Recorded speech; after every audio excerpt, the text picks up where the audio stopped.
Ladies and gentlemen, guess what time it is? It is macro time. First thing I need you to do is get in the comments. Let me know you can hear this audio to make sure we are up and running. First person to tell me that the audio is good, I will start the video. We'll get this thing going. Someone just said, please no endgame spoilers. Yes, no endgame spoilers. And if anybody posts anything, assume that they're lying. I saw the movie twice already. It's great. Go see it. Support the makers of the MCU. But here we go. It is time for macro. Still waiting for somebody to tell me our audio is good. And we're going live. All right. 3, 2, 1. Hey, econ students, this is Jacob Clifford. I am thrilled. You see this smile? I am thrilled to do a macro review session right now. We did micro yesterday. I know a lot of you guys are back. I know a lot of you, if you're a high school student, have prom or other things going on a Saturday, and I'm thrilled that you're here. Keep in mind, though, I'm not focusing too much on AP macroeconomics. I'm going to be focusing, not just AP. I'm doing macroeconomics, but I'm not just doing AP. I'm going to do another live review session in 2 weeks, the weekend before the macro test, where I'll spend some more time talking about the AP test, what's mostly like on it, what's the free response is going to be, what's my predictions, and then break down that test and give you the tips and strategies specifically for the AP Econ test. Today, I'm just reviewing macro because there's a lot of people who watch my videos who are macro college students, macro 101, introductory to macroeconomics. Keep that in mind as well. If you have questions, let's make sure they're at the introductory level for macroeconomics. Also, if you ask me any questions about microeconomics, I can't help you. That was yesterday. But again, 2 more review sessions that are coming later. First thing I got to tell you, please do me a favor if you haven't already done so. Please subscribe. So hit that subscribe button and hit that like button right now. In fact, hit subscribe and do the like, and then tell me in the comments, which I'll be looking at, say subscribe or like, so that tells me that I'm doing a good job. First thing, I need you right now, go inside the description of this video and download the review worksheet we'll be working on in this review session. It's 3 pages long. There's also the answers, but don't look at them yet. So I want you to download that so you have it. So when we get to that stage, we're drawing some of the graphs and keeping that, answering these questions. It'll kind of guide what we're planning on doing. I also be keeping my eye on the comments to see what you guys need. I already saw some people who want to know about GDP and other people who are doing some other random things. So stop talking to each other about random dumb things on there. And I'll do shout outs later. Some people will say, hey, shout out to Mr. Hansen or some other things. I'll do shout outs later, and I'll give you personal shout outs later if that's what you want. But for now, go download this thing, make sure you got it, and print it out. Now, if you're on your phone, you don't have a computer or a printer in front of you, that's okay. Take out a blank piece of paper, your notes, because we're going to be drawing some graphs and doing some calculations. If you didn't already know this, my other review sessions, I have graph mode, which looks like this.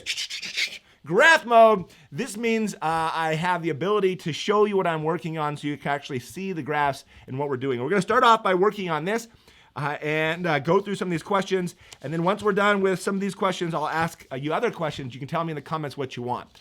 Right now, people are talking about frictional unemployment. They're talking about types of unemployment.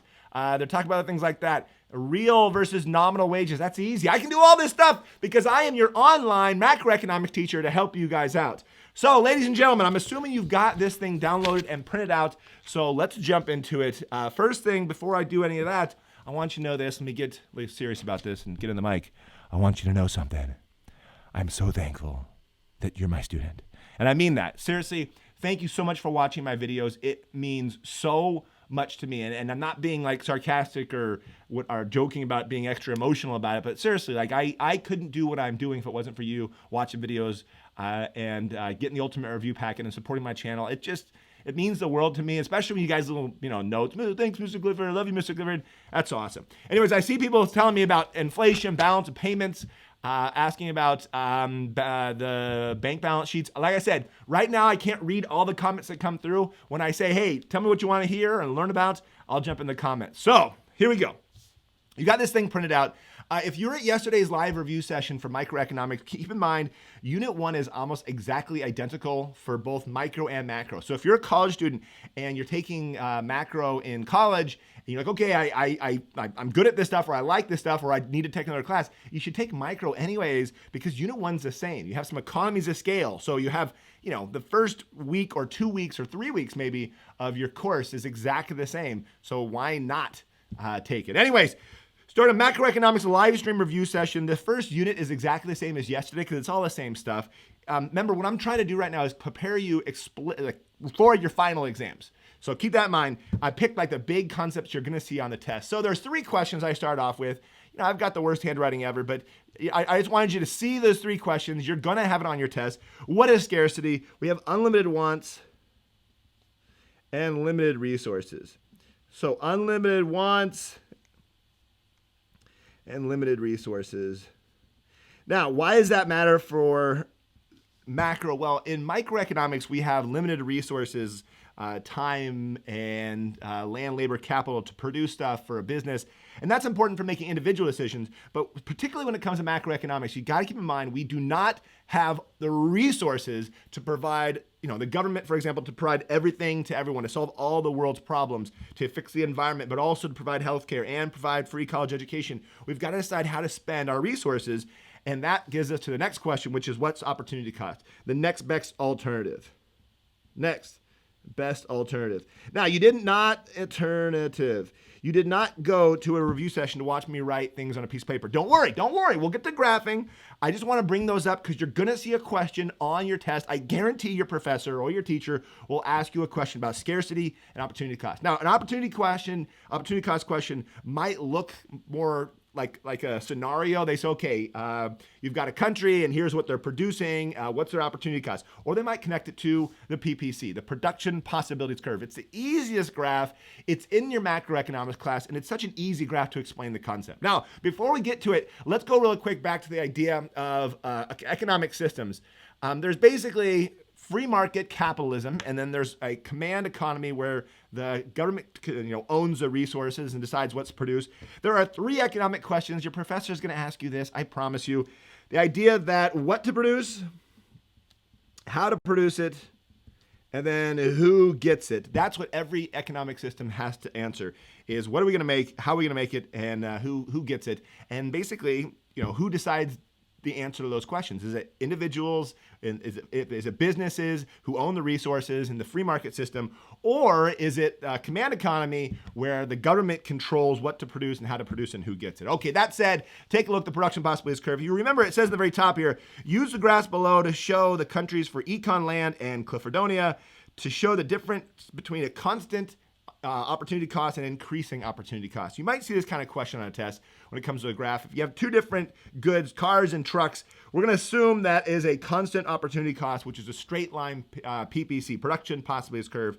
And for cars and corn, it would look bowed out. Again, the reason is because cars and corn have completely different resources. You don't, in cars and trucks, yeah, they're different products, but you still need the same sort of resources. The engineers, the factory, the capital, the rubber, the plastic, the resources to produce it are very similar. These ones, not so much. Now, the reason why this is important, and this is something I did not cover yesterday, this production possibilities curve is super important for macroeconomics, not because it helps us decide, how we should organize the economy or, what should we do with fiscal or monetary policy, just because it talks about the same thing you're going to see in the other graphs in Unit 3 and in Unit 4. For example, the idea of unemployment, right? The idea there's unutilized resources would be point A on the curve. In your back of your brain, and I said unemployment, your brain should say, oh, you're talking about frictional, structural, and cyclical. Yes, cyclical unemployment would be happening if we're at point A.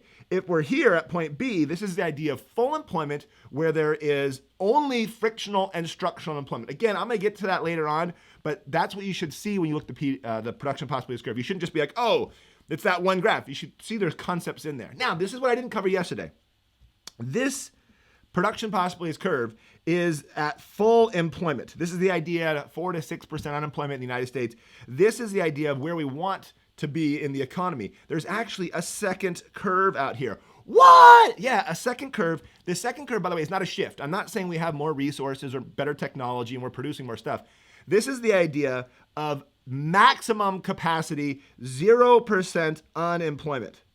So if there was no frictional, no structural, no cyclical, no unemployment out at all, we can actually get out to here. Every single person who wants a job has one. People aren't being replaced by robots. And obviously we can't get there. It's not even a goal. But you don't learn this in a microeconomics class, and you don't learn it late in macro until later anyways. So you can be at a point, let's call this point C, where you are really close beyond full employment, right? This is the idea of what's called an inflationary gap or a positive output gap, where we can get out here. It's just not sustainable. So this production possibilities curve I'm drawing right here is the sustainable production possibilities for an economy. Anything beyond that is possible in the short run, but not the long run. And some point way out here, that is impossible given our current resources. It doesn't matter if we have all workers working and we have no frictional or structural unemployment. You just can't produce beyond here. Why? Whoop! Because of scarcity. Scarcity is limited resources. We cannot get out here. It doesn't matter what happens. We just can't do it unless there's some sort of economic growth, a concept that you also learn in macroeconomics. Macroeconomics is awesome. It explains so much stuff. So you've got that done. Now, here's where we got to slow down a little bit. In your macroeconomics class, Unit 1's easy. You cover scarcity, opportunity cost, land, labor, capital, the factors of production. You'll cover maybe the circular flow model. You've got production possibilities curve. You talk about economic systems. And then you get to the only thing that's even mildly hard, the idea of comparative advantage. Now, I've made a whole lot of videos on comparative advantage, particularly one practice one, where I really go over it really well. There's two types of questions. Do you know the two types of questions? There are output questions and input questions. Output questions are when we're talking about producing stuff, and input questions are we're looking at using resources to produce stuff. And so an input question, the second type, the input questions are the ones where you want to have the least number of resources to produce something. An output question like the one I'm showing you, you want to be able to produce the most output. So that's the difference between them. You got to make sure you can tell the difference. And luckily, I made a video that explained it entirely and gave you some practice questions. Really quick, I just want to get it back in your brain. So let's look at this one. We've got two countries, Econ Land and Scarcityville. We've got cars and trucks. Those are the things they're producing. Now, before we jump into it, keep in mind, this is a very simplified model to explain what the economy looks like, or two economies look like, and how trade works. Nobody has ever drawn this out and like, oh, okay, let's trade with somebody and let's trade them cars for trucks. It's a concept model that explains an idea that we really use in the economy. But anyways, the first two questions over here is what you're going to see. First one says, which country has an absolute advantage in the production of cars? And that's clearly Econ Land. So Econ Land, because they can produce more. Absolute advantage is just who can make more stuff. And in this case, 2 is greater than 1. So yes, Econ Land can produce more stuff. Now, the reason why that's an important question is a lot of times in a test, they'll have one country have an absolute advantage in both goods. And it proves the concept, kind of something that most people don't inherently get, is you can be better at producing everything, but you should still trade. The United States is an awesome country, but its production possibilities is amazing. It can produce a lot of stuff. They got a lot of resources, a lot of capital, and they can make a lot of stuff. And because of that, we're actually probably better at producing all sorts of things, including things like bananas and kiwis and other things we might actually bring in from other countries. And the reason why is because, well, we'll specialize in this and they specialize that, and then we can trade. And that's the idea of comparative advantage. So the question here, which country has a comparative advantage in the production of the cars? Well, that requires some calculations. If you remember how to do this, what you have to do is calculate per unit opportunity cost. So one car, I'm gonna put equal sign, costs 2 trucks given up. And for Scarcityville, one car costs 5 trucks. That's easy to calculate.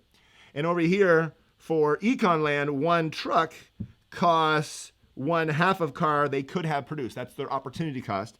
And then over here, one truck over here costs 1/5 of a car for Scarcityville. Now, what you did is you calculated per unit opportunity cost. And the next step is say, okay, who should produce what? Who has a lower opportunity cost? Who has a comparative advantage? So who should produce the cars? The one that gives up 2 trucks, or the ones that get 5 trucks? Well, clearly the 2 trucks. And I will bring out a pen. I circle this. When I circle this, that means Econ Land should produce the cars. Now, the way comparative advantage works, and I've explained this in my videos, you won't have a comparative advantage in both. You'll definitely have, a lot of times, depending on the question, an absolute advantage in both, and that's fine. That's not a problem. But you just can't write a question. It doesn't make any sense, and it's not possible to have a comparative advantage in both. You can, I guess, tie in both. But in this case, take a look for trucks. You can see Scarcityville, it only costs them 1/5 of a car, and they have a lower opportunity cost. So to answer the question, which country has a comparative advantage in the production of cars? Well, it's econ land. Now, I know I'm hauling butt to this, and if this is the first time seeing it, you'd be like, what? But let's be honest, you've seen this before, and you've practiced with this before, and it's not a huge chunk of your test. You're gonna see more questions on the other concepts we'll be doing, aggregate demand and supply, and monetary policy, and that kind of stuff, and bank balance sheets, which we'll talk about in today's review session. But the reality is, a lot of people get tripped up by this. It's just a matter of sitting down and practice like 3 or 4 questions. Make sure you get it and then move on and go study other things. There's a part of this called terms of trade where you trade, for example, 1 car for 3 trucks would benefit both countries. And I have a video that explains how I got that number. That number has to be between these two. So this is 1 car cost them 2 trucks and 1 car cost them 5 trucks. Any number in between 2 and 5. So 3 or 4 totally works. Both countries would benefit. Econ land can get trucks at a lower opportunity cost than producing themselves. And Scarcityville can get cars at a lower opportunity cost than if they produce it themselves. And they would both win from this. Now, I want to point out, remember when I said earlier, this is economic theory. This is not something people actually use. So if there's some people who say like, Mr. Clifford, I like economics, but it's not very practical. Because, no one really does this, right, Mr. Clifford? Like, yes, no one draws these graphs and says, oh, let's trade a car for 3 trucks. But the concepts are used all the time, and the concepts are important for making decisions, right? So that's what I'm trying to show you. Okay, that was basically Unit 1, and it went really quick. And if you have the summary videos that go with the Ultimate Review Packet, I explain all these things in more detail. So I'm going to move on to some other practice questions. Namely, let's go talk about unemployment. Okay, before I do so, keep in mind, let's move this and show you me really quick so you're not just looking at the piece of paper. If you haven't downloaded it and you've come in late, please download in the description the live stream review session worksheet we'll be working on. Also, make sure to subscribe and like and get the Ultimate Review Packet if you haven't already got it. It's really, really good, and it's got some more practice stuff in there, well beyond what I'm doing today. Anyways, in Unit 2, you got to keep in mind every economy is exactly the same. It doesn't matter the economic system. They have 3 goals. They want to produce more stuff over time. They want to have economic growth. And it's not more stuff. More stuff makes you like happier and better. That's more medicine. That's more production. That's more healthcare services provided. So more goods and services, that's economic growth. That's what everyone wants. At the same time, they want to keep unemployment relatively low, right? You don't want to have a lot of people unemployed. Unemployed people do stupid things and they potentially could cause, too much unemployment. Like really bad unemployment. People have revolutions because of it. And the other one, you want to keep prices stable. So Venezuela is a good example of not having very stable prices right now. Inflation's a problem too. So you want to basically avoid stagnation where the economy is not growing. You want to avoid a lot of unemployment. You want to avoid, crazy prices up or down. And that's what Unit 2 is all about. GDP, right? Unemployment and inflation, how to measure these things, what's considered good, what's considered bad. Some of them have hard stuff. Like in GDP, it's really easy. I'm not going to even bother going over it right now in these videos because I've done it in my other video. But GDP, what's counted, not counted, make sure you know that. Like make sure you understand the idea of the main equation of CIGXN. The people that, the thing that can be produced in an economy can be consumed by consumers, by businesses, the government, or by other, foreigners, right? So that's consumer spending, investment spending, government spending, and net exports. One thing you got to watch out for, and I know you already know this, is the term investment. For economics, the term investment is always business spending, always. When we get to loanable funds later on today, I'll make sure to go and talk about this idea. Investment is always borrowing for business spending. That's what investment is. So anyways, I'm not covering GDP because I made other videos. I've covered that concept. I'm not going to spend a lot of time talking about inflation either because I already made a video about that. If you haven't seen it, there's a video where it's just inflation practice, and I practice the GDP deflator as well. That's the idea of nominal and real. Nominal is not adjusted for inflation, and real is adjusted for inflation. There's some equations you got to know, but none of them are hard, and hopefully your teacher gives you, whole numbers that are easy to calculate. If you understand percent change, you've got it. And if you don't get it, go back and watch that video. So instead, I thought, okay, what do I want to cover in a review session for college students who want to just, review what's going to be on the test? There's going to be a question about unemployment. Okay, you're going to see a question like this. This is your classic Macroeconomics 101 course unemployment question. It says, below is the information for the fictitious country of Macrostan.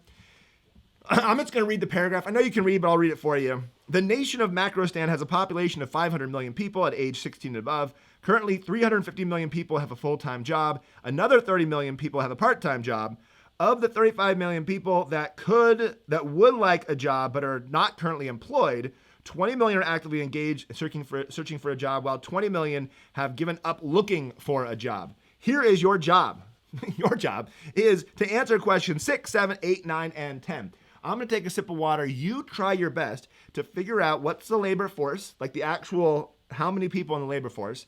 Figure out the labor force participation rate, which is just the percent of the labor force relative to population, and then calculate the number of people unemployed and the unemployment rate. Okay? Go for it.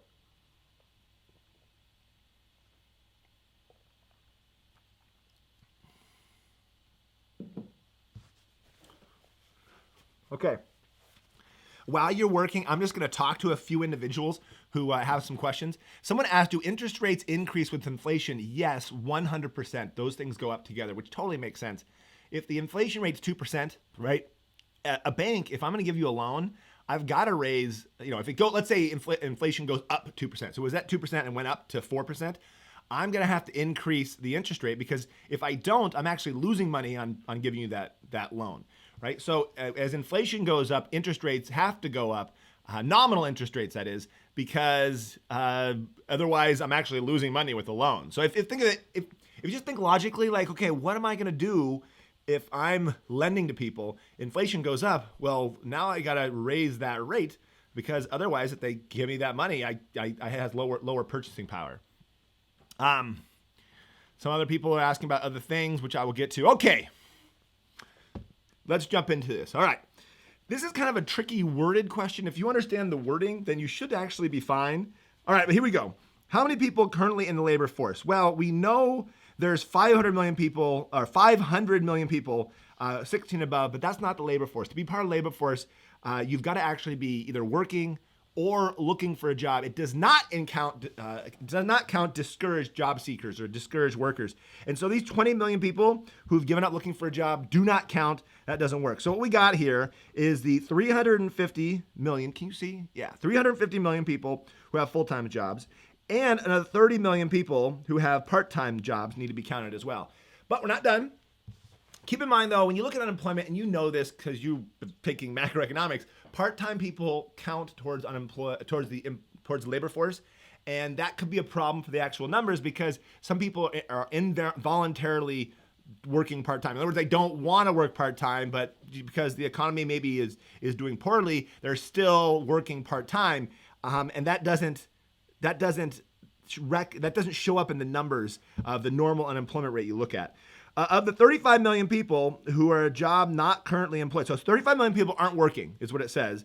And then it says 20 million are actively engaged. Well, those 20 million counts, but the other, that should be 40. There's a problem. I messed up on this. I changed the numbers at the last minute. This should say 40 million.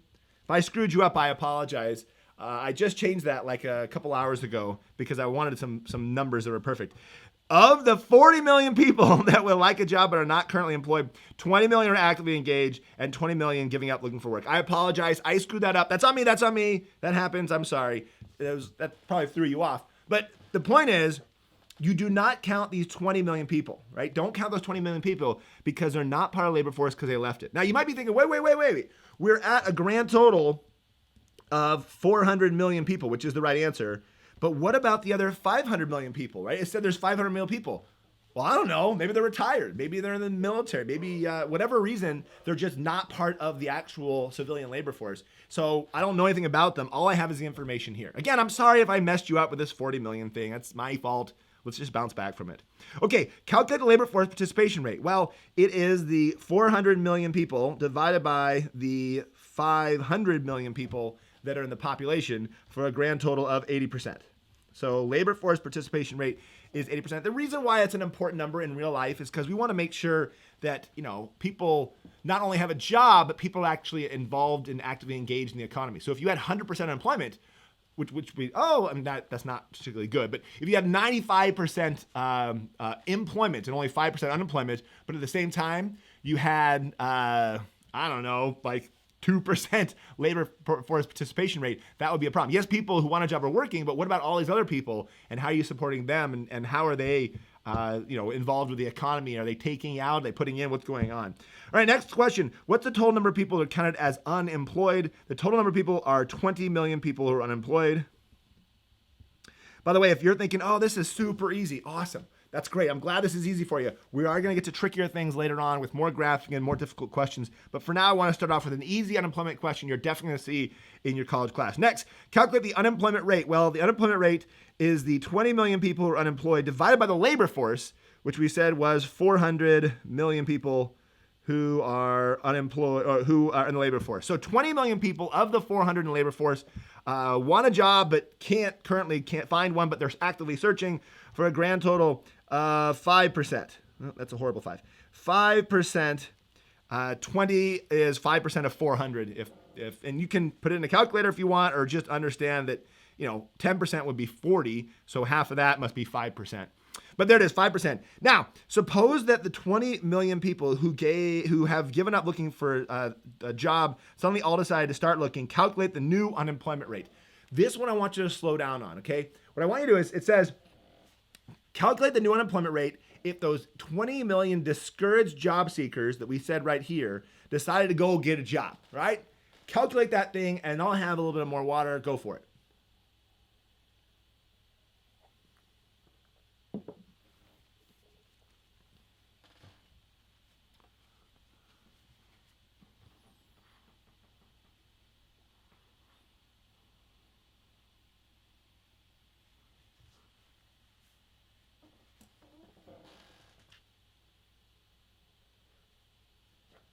Okay.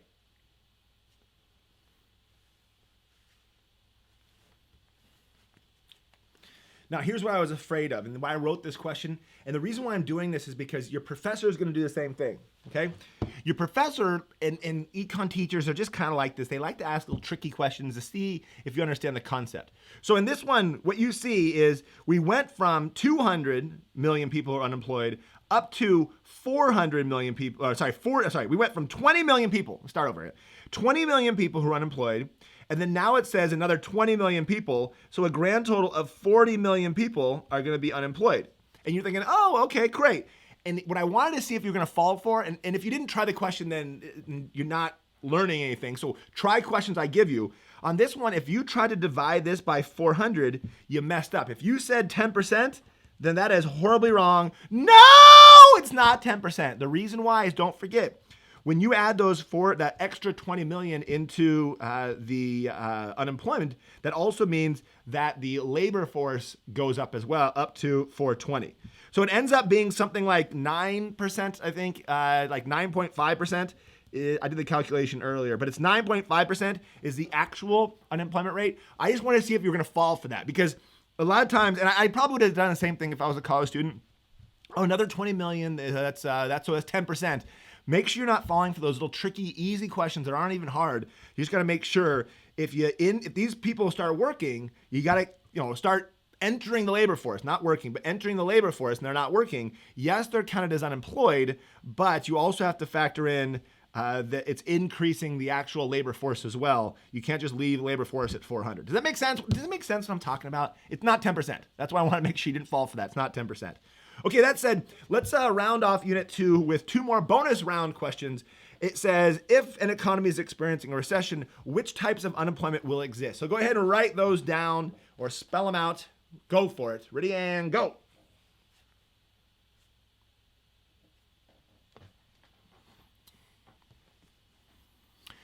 Again, for those people who just came in late, we have a worksheet in the description that we're kind of working and going on and filling this thing out. Particularly, this page is I would classify this as helpful, but the next one is essential because it's going to have some key graphs and some key concepts I want to show you. All right, 3, 2, 1. I asked this question. Last year I did some review sessions. I went around the country and I helped a lot of students. I went to like 15 different schools and thousands of students, and it was a blast. And I asked this question. So many people got it wrong, which I don't know why. They kept saying cyclical unemployment, cyclical unemployment, cyclical unemployment. I'm like, no, not cyclical unemployment. If you wrote cyclical unemployment, you don't understand the idea. If the economy is experiencing a recession, what types of unemployment will exist? All of them. The old frictional there'll be structural, and plus there'll be cyclical. So the answer is not just cyclical, it's all of them. Now, you probably know that, but again, that's a little easy thing you got to keep in mind. Remember, frictional unemployment is the idea that people are in between jobs. You know, I've got skills, people want to hire me, I'm just in between jobs, I just got out of college, I'm not working for some reason. Structural is I have some skills, but they're not skills that actually are being used in the economy that people actually value and they want for whatever reason. So that's the idea of structural unemployment. Those will always exist. So frictional and structural always exist. That's full employment. Cyclical is the idea that we have a recession. Because of the business cycle, the economy is not doing well. People are laid off because people aren't buying very much stuff. That's cyclical unemployment, and we have that as well. So whether the economy is doing good or doing poorly, we're always going to have frictional and structural always. When it's doing poorly, the recessionary gap, then we'll also end up with some cyclical unemployment as well.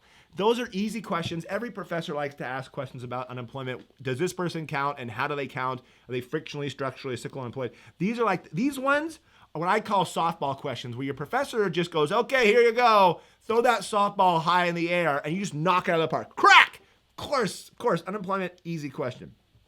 Second question, what is the natural rate of unemployment? I didn't mean like the number. I meant what's the concept? And that we already know it. It's the idea of full employment, which equals frictional plus structural unemployment. This is the idea of where the economy is going to be at a sustainable level. It's exactly the same concept. Stay with me. Follow me. We're going up. Where are we going? We're going right to the graph you saw earlier, this idea of full employment. That's the natural rate of unemployment. At that full employment output, we don't have a cyclical unemployment. Yes, there's some people losing their job and some people between jobs, but it's a sustainable level. That's the idea of a good economy that's doing well. Okay, that was Unit 2. Again, I skipped over GDP, CPI. CPI is the measurement of inflation. It's really just a concept to be able to calculate things. The only thing you got to remember is there's two ways. I'm mentioning something about inflation here. CPI and then the deflator. Actually, no, the CPI and the inflation rate. Just remember, the CPI is an index number. So 100 is the base year, 120 means prices increased 20% since the base year. So it's not directly in percentage, whereas the inflation rate is percentage and it's based on last year. So the inflation rate for this year is compared to last year's prices. Whereas the CPI can be done over multiple years. So the CPI of this year relative to some base year prices. Again, I made a video about it. I don't want to spend too much time now because there's nothing I can say better than the video. And you can't really learn CPI without like just practicing the crap out of it. Like try this question. Okay, now try this question. All right, now calculate a GDP deflator. The GDP deflator is just like the CPI, except the CPI calculates the things that people would normally buy, that consumers normally buy, that all consumers would consume, whereas the deflator includes things that not just consumers buy, that businesses buy, everything that's inside the economy. That and introduces the idea of nominal and real GDP. So that's what that is. I'm skipping past that because there's other videos that explain that, but that's basically Unit 2. Ladies and gentlemen, let's go back to regular mode. Okay, hopefully this is helping you. If you're thinking like, well, I want to cover some other material, some stuff that's actually a little more tricky, things I might see on my test, that's what's coming next. Please download and print out the live stream review worksheet that's in the description. Get that thing up and running. And if you don't have it up and running, you've just been watching this video on your phone, take out a piece of paper because it's time to graph. Now, I did a workshop in the Atlanta Fed. When was it? Back in January or February. It was awesome. I love working with teachers. If you have a teacher in the room right now with you, if you're like in a classroom, you're reviewing, point to the teacher and be like, you got to go to one of his workshops because I promise you it is well worth your time. And I'm leading some this summertime, but I love working with teachers. The thing I showed the teachers in Atlanta a couple of months ago, there's one teacher walks up and goes, I've never seen that before. I've never seen it drawn that way before. And this is going to be super helpful, I think, to help you. So I stole that idea from I did that worksheet or that workshop to put it in this worksheet so you can kind of see it. And it all has to do with Unit 3 in Macroeconomics. So here we go. Ladies and gentlemen, let's go to graph mode. Here we go. In Unit 3, this is an absolute huge bear. Now, before I want to jump into this, get your graphing ready, get your papers ready. So the reason why you haven't seen very many videos from me in the last 2 months is because I'm super busy making all these resources, because they just changed the AP Economics curriculum for next school year, and I guess forever. But they changed the courses and they changed the number of units. They changed some things up, and they're actually really good. But I've been making all these resources. I've been super busy. The way the course is taught now, Unit 3 is like huge. And next year they changed it. They kind of cut some things out, so they split the actual units. But that means, for now, what you need to know is Unit 3 is a monster. It's got so much stuff. And if you're talking about the AP test, you're an AP student, Unit 3 is where you need to review. The reason why I'm bringing it up is Unit 3 in most college finals and most AP classes is going to be the majority of the information. So if you know Unit 1, you're like, oh, you know what, I'm really good at comparative advantage. That's all I'm good at. That's not particularly helpful. You got to be good at the stuff that's most likely on your test, the big chunk stuff. And that's what we're going to do right now. So, ladies and gentlemen, here's what it says. Draw an economy experiencing a recessionary gap or a negative output gap. Label the price level PL1 and the output Y1 and full employment YF. Also draw on the other side a short run and long run Phillips curve with a point A representing the same economy. You've done this probably 50 times at least in your class, drawing this idea. This is the most important graph in your class. You're going to draw it all the time. It's going to be on your final. Your college professor probably is going to have some sort of graphing practice section, so make sure you can do it. I want a recessionary gap right here, and I want the idea of point A representing recessionary gap, boom, boom, over here. Now, someone just said Phillips curve is taught later on in Unit 6. That's right. Different textbooks, like the Krugman textbook, teaches it later on, and everyone's kind of all over the place. Next year, it won't be like that because they're changing the course, and everyone will be all kind of on the same page. But for now, you need to know, when I do Unit 3 in my summary video on Unit 3, I put Phillips curve next to aggregate demand for the reason I'm about to show you. They go well together, and they kind of show the same concepts. So I'm kind of stalling right now and letting you guys draw. People who are writing to me should stop writing. You can't write and graph at the same time. Cut that off. Go ahead and get your pen ready and move in, drawing a recessionary gap. Okay? Recessionary gap. Recessionary gap. Okay, first thing you know up here, it's not price, it's price level. The thing I forgot to mention or didn't cover all the way back in Unit 1 when we just did that a few minutes ago was supply and demand. Supply and demand is key. Understand how markets shift, but I'm not spending time on that, particularly in macro class. A macro class really moves pretty quickly over to this, which is aggregate demand and supply. Down here is the real GDP, which is the output of everything produced in the economy. This is the prices of everything in the economy, price level and GDP. You've got a downward sloping aggregate demand. As you know, when the price level goes up, people would buy less stuff. Price level goes down, people would buy more. There's 3 reasons to explain why. I have a video that explains all of those. And then up here is a short run aggregate supply. Now, before I draw in the long run, let's really quickly draw in, and I'm doing these kind of big for a reason. This is where we are at equilibrium. So regardless of where I draw that vertical line, the long run aggregate supply, I gotta just, okay, we're at equilibrium. We're always where aggregate demand hits the short and aggregate supply. That's equilibrium. In this case, it said I wanted PL1, and down here they said they wanted Y1. That's how much output would be produced. Okay, question now is, since we want a recessionary gap, where's that long run aggregate supply go to? Well, it goes right over here. This graph is gonna get crazy in a few minutes. You'll see. Give yourself some room. Long aggregate supply is here. This is the YF for full employment.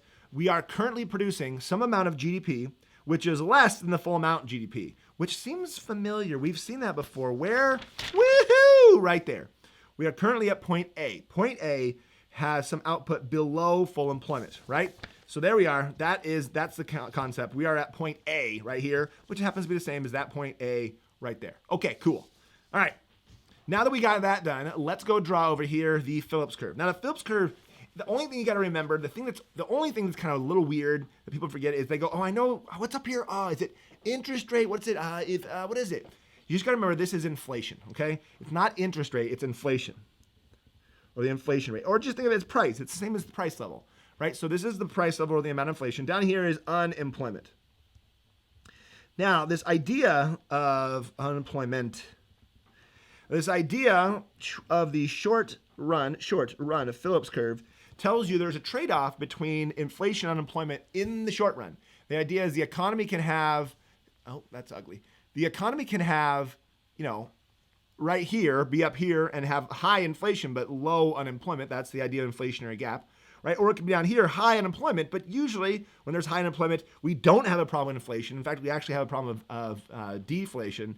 And so this could potentially be a problem being down here as well. But this is the idea of the short run trade-off. We've got a vertical curve that Milton Friedman came up with, the idea of the long run Phillips curve is like that, which is the idea, well, there is no trade-off in the long run, which I'll show you why in a second with the way I'm gonna draw these graphs. Like there is no trade-off between these, and this is that natural rate of unemployment that we talked about earlier. The idea of frictional and structural unemployment is right here, okay? So that the concepts we just saw earlier, right? We talked about the idea of frictional unemployment being the idea of full employment is actually shown inside this graph right there on the Phillips curve. Now, question, where's point A gonna go? Well, point A is gonna go right here. No, it's gonna go right here.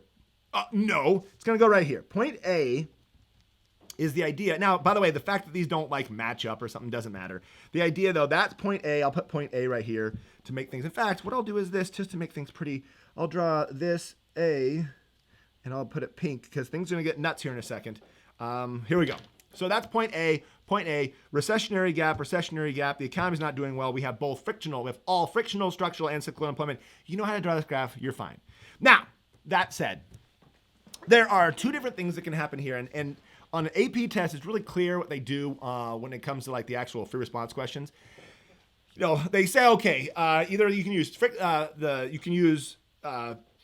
fiscal policy, you can do monetary policy, or you can do no policy. You can either, have Congress and the president pass some laws, you can have the central bank try to manipulate the interest rates, or you can just wait the darn thing out. And all of them can be shown on the graph. Now, question, don't draw it, but question, what would happen on this graph if we wait it out? Now, wait it out means, and the test question usually clarifies, if we assume wages and resource prices are flexible and there's enough time for the adjustment to occur, this is called long run self-adjustment. What happens on this graph in the long run if we just wait out this horrible recession?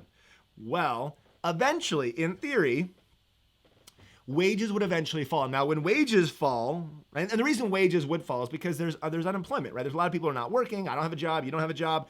I used to be paid, $70,000. Now I'd accept a wage like $50,000 because I'd rather have a job doing something.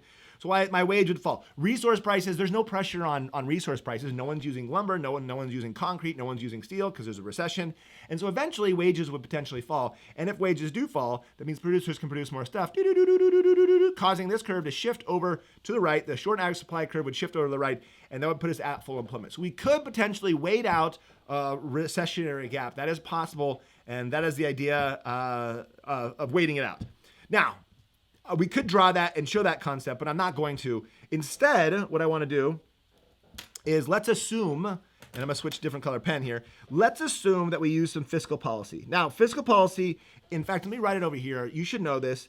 Fiscal policy only has two things, and you know what they are. What is fiscal policy again? Well, it's government spending and taxes. So the federal government in the United States, or state governments, in this case for recession, they could increase government spending, or they can cut taxes, which would increase consumer spending because people have more disposable income. So this is the idea of fiscal policy, and these two things affect aggregate demand, right? There are ways the government could stop taxing producers. That's called supply side economics, and that could cause a shift in the supply curve. Let's not assume those, but keep in mind when the test writer writes the test, when your professor writes the test, they know you can be confused. So if they said there's a decrease in taxes, you could potentially say, well, is the taxes on decreasing on producers or income taxes on consumers? And usually the question is already written in such a way where you can't confuse that. And the reason why that matters is because keep in mind there's multiple right answers depending on what you actually look at. So what do you want me to focus on for the right answer? Anyways, let's assume that there's fiscal policy being used. I will jump into monetary policy later on in this same worksheet. So they increase government spending and it closes the gap. Now, one thing you got to remember about government spending is government spending gets multiplied. In fact, all spending gets multiplied by the multiplier. So you should be able to do that calculation. In my ultimate review packet, I made a new worksheet under Unit 3. Make sure you take a look at that one. It has you calculate the spending multiplier. But I'm not going to jump into it now, and I made other videos about it. So the spending multiplier, the concept shows you they don't need to spend the total amount of that gap. They need to spend a portion of it, And then some of that government spending will become somebody else's income. Those people will spend on something else, and that will shift the whole curve over to the right. So that's the idea of the multiplier. A lot of professors ask about it because it's not like it's hard. It's just a concept you need to understand, even though it's a lot more complicated in real life. Anyways, government spending is used. What's going to happen on this graph? Well, aggregate demand, let's just say, shifts over to the right. And let's put this over here and call that AD1 because we can. Oh, that is ugly. Ugh, horrible. Aggregate demand 1. And that puts us here at point B, which I'll say is right here, point B. Gosh, this is not as pretty as I want it to be. Point B, color-coded right there. So there's point B. Oh, man, it's so ugly. Ah, it's so ugly. Oh, an ugly graph. There's nothing worse than an ugly graph. I'm not sure about you, but an ugly graph, oh, it's like an ugly baby. It's just like, oh, I do not want to look at it. I don't want to look at it. I'm so sorry. I want to make this one thicker as well so they kind of look ugly together. I hope someone doesn't come into this video right now and looks at this. His graphs are so ugly. Okay. The question is, where's point B on this other graph? Point B is right here at full employment, right? Point B, done. There it is. Now you get the concept, done. Okay. Now, let's say that government spending was increased and it put it to full employment, but let's say that they got the multiplier wrong and people actually spent more than they expected, causing us to be in an inflationary gap. So we didn't just get to point B, we actually kept producing and consumers kept consuming and the economy started getting better and we ended up all the way out here and this is starting to get crazy. Aggregate demand 2. So we've got, I probably should number these different, but AD, 81, 82, and we're out here at this point, which I'm going to put as yellow and call this point C. That is point C. That's easy. Where's point C? Whoop! Over here, well, you guessed it, point C is right here, point C. So now we have an inflationary gap. Question, what type of unemployment do we have here at point C? What type of unemployment? Well, we have frictional and structural, and they're just really low. You're always going to have frictional and structural, always, no matter what, you're going to have it. So it's not a question of getting rid of it. It's just really low, like 2% unemployment or 3% unemployment, right? This would be, we have frictional and structural as well, but it's a little higher. And this we have frictional, structural, and cyclical unemployment. So you can see these graphs next to each other. And you can also see, which is why I did it in the first place, how these memorize are connected to this. Okay, what we got is we've got point A, which is a recessionary gap. We got point B, which is full employment. We have point C, which is an inflationary gap, right? And we're not sustained at point C. Eventually, something's going to change, and that's what we're about to do right now. Again, my graph is so ugly, and you're going to hate me, but that's okay. Ladies and gentlemen, hopefully you drew it better than me. I want to know what's going to happen in the long run. Right now, we've got this aggregate demand shifted to the right, but it shifted not just too far beyond full employment. We ended up with some output that's not sustainable. What happens in the long run on that graph? Mine looks like crap, but that's okay. You drew it correctly. You drew it nice. Show what happens on that graph. What shifts, what direction in the long run? Again, we're assuming we're at point C. What shifts? All right, ready and go. What happens? Draw it.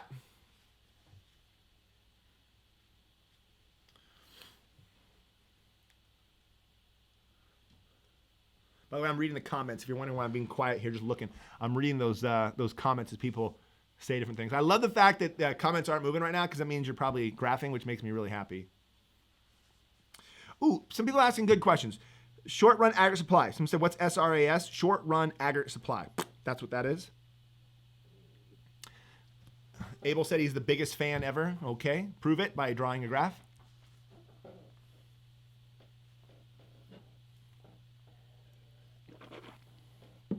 Okay, here we go. In 5, 4, 3, 2, 1. What's going to happen? Now, on your test, they might just say it in words, like what happens in words.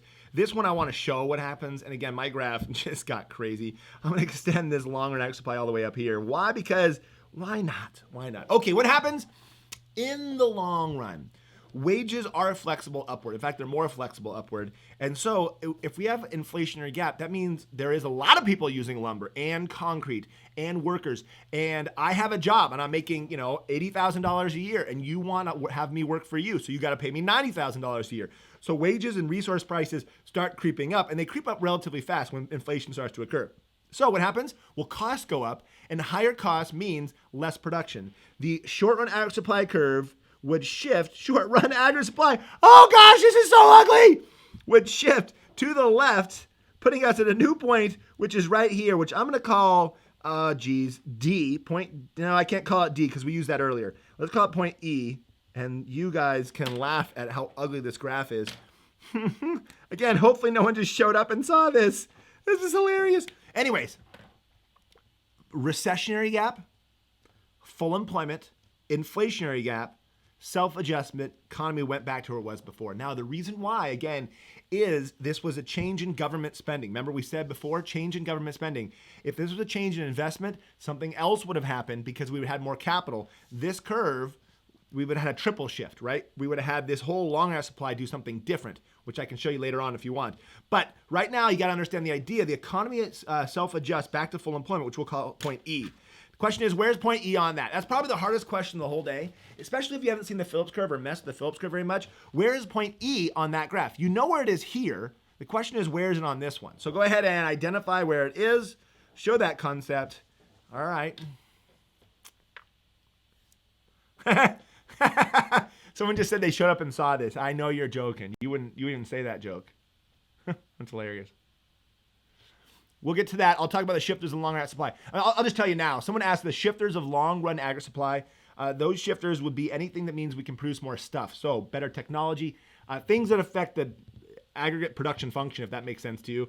Technology, things would increase our productivity, more resources, anything that can make us produce more stuff would do it. So land, labor, capital, better resources, better human capital, those things would all shift the long run aggregate supply to the right. Just like it would shift out the production possibilities curve. Okay, point E. Well, point E's got to be somewhere over here.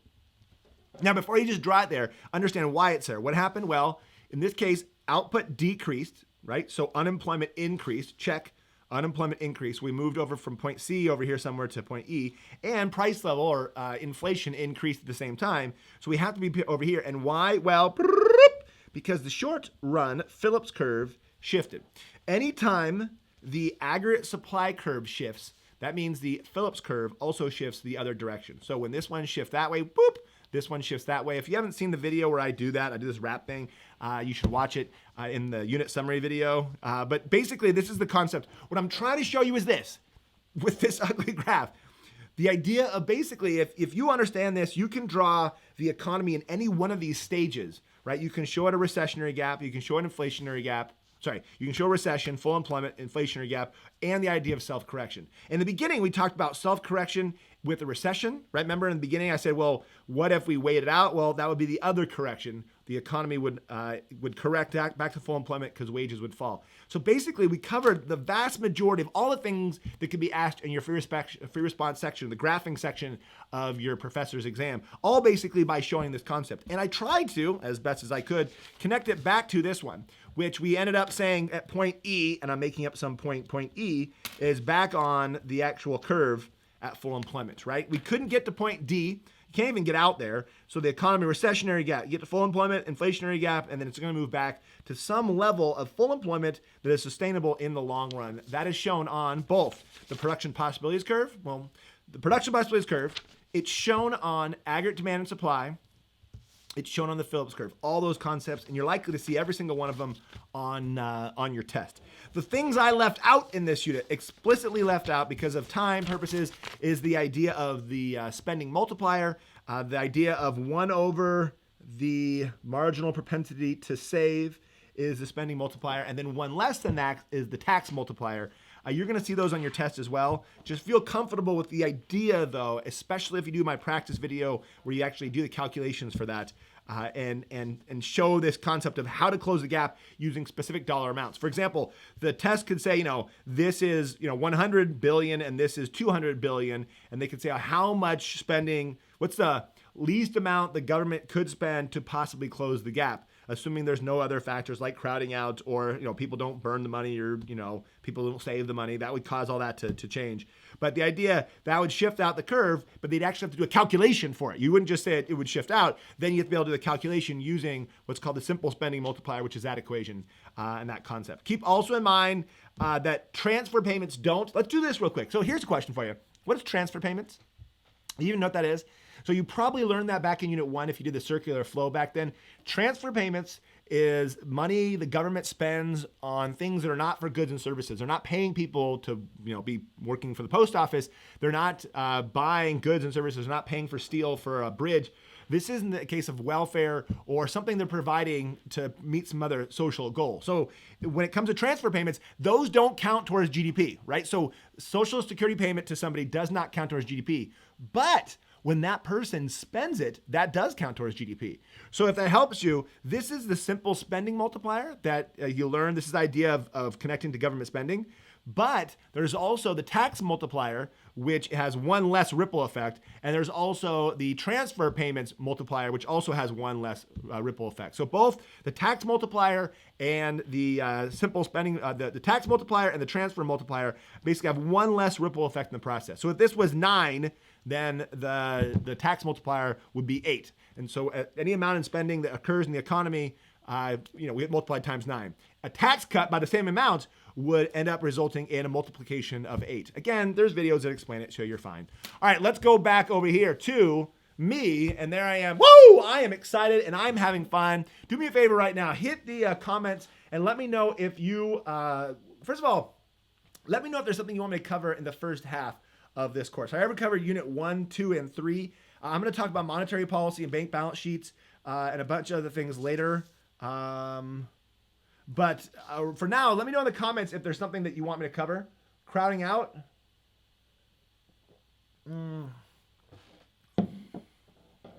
Someone says, why does a tax multiplier have less ripple effect? That is a great question.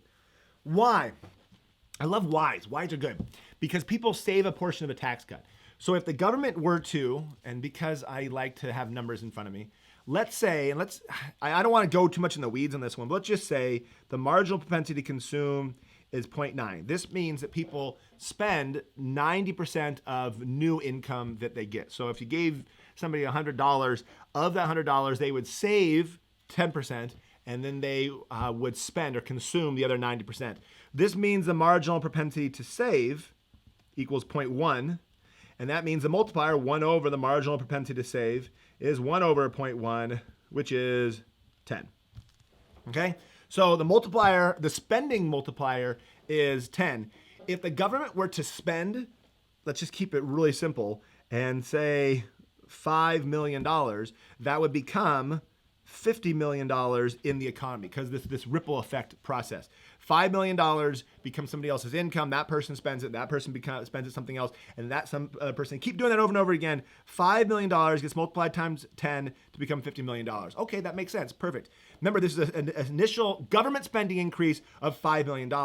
Now, do the same thing with a tax cut. With a tax cut, government gives $5 million out. What do people do? Well, we already said they save a portion, right? In this case, they would save a portion of that tax cut. In this case, they would save 10% of it. And so in this case, only $4.5 wasn't dollars. 4.5 million would actually get spent because the other 0.5 million would not be spent. It would be saved. So that would get multiplied in the economy. And so that would end up being, $45 million in the economy. Again, the reason why, remember, this is a tax cut. So a decrease in the tax cut. This is the worst notes I've ever seen. And this is an increase in government spending. But an increase in government spending of $5 million would end up being fully in the economy because the initial government spending that was initially spent counts. But in this case, if the government were to give the same $5 million tax cut, only the portion that initially gets spent gets multiplied, not the portion that gets saved because people save a portion of a tax cut. Does that make any sense? Or is that clear as muddy water? Hopefully it does make sense. Again, there's videos that explain it, particularly the video where I go over the multiplier. Actually, if you see that one where I go, I forget in the very beginning of the video, but in the intro, I'm like the multiplier effect, the multiplier effect, the multiplier effect. That video explains it and gives you some practice questions. Somebody else asked a good question about demand pull and cost push. It's so easy. It's so easy. So the idea here is this, okay? So forgive me for using my ugly graph, but I'm going to do it. If the economy, let's say, is at full employment, there's only two ways. Again, ignore everything else on here. You know what? I should just draw this. You got me drawing graphs, man. Okay, GDP. You don't need to draw anything. Just stay with me. Here's aggregate demand. Here's aggregate supply, short-run aggregate supply, that is. Okay, So if we've got an economy, and here it is, and I'm not gonna bother labeling it beyond this, there's only two ways to get the price level to go up, right? There's either an increase in aggregate demand, which is demand pull, right? Or there's a decrease in aggregate supply, which is cost push. This one, cost push, if the aggregate supply curve were to shift to the left, notice we have higher inflation. That's called stagflation. Excuse me. Stagflation is the idea that we're going to have a stagnant, crappy economy. In fact, it's the worst case scenario. We've got a stagnant economy with less output, so more unemployment, and higher price level, and that's pretty bad. This is the idea of cost push inflation that would cause stagflation, all right? So really, I mean, demand pull and cost push are so easy of a concept. You got it. It's just the same graph, just two ways of looking at it. Either people bought more stuff, demand went up, or producers are producing less stuff, usually because what's called a negative supply shock, where we ran out of some sort of key resource, oil is more expensive, or that kind of stuff. Hopefully somebody in the video is not calling me right now. I just can't answer it. I wouldn't be surprised if one of my Texas friends, because it said from Texas. Anyways, done. Someone asked about classical and Keynesian sticky wages. I'm going to skip over that only because maybe I can come back later on. So we'll see if we can come back and do that one later on. And I'll go through these. Okay, I'm reading some of the things. Can you explain the Phillips curve again and what it shows? Maybe am I going too fast? Let me know if seriously, in the comments, Mr. Clifford, you guys slow crud down. You're going way too fast. I have a video that talks about the Phillips curve, but let's go back to its basics. Long run and short run Phillips curve.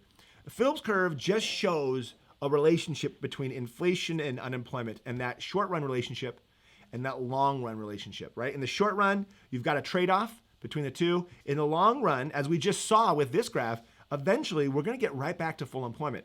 So whether we have recession or whether we have inflationary gap, eventually you'll get right back to the middle and at long run aggregate supply. So basically these shifts we drew earlier create that long run Phillips curve, and that vertical curve right there shows there's no trade-off in the long run between inflation and unemployment, okay? All right, let's switch gears here. Again, hit those comments, let me know if things are working out for you. She said so fast. Balance of payments comes later on. Some people are asking about that.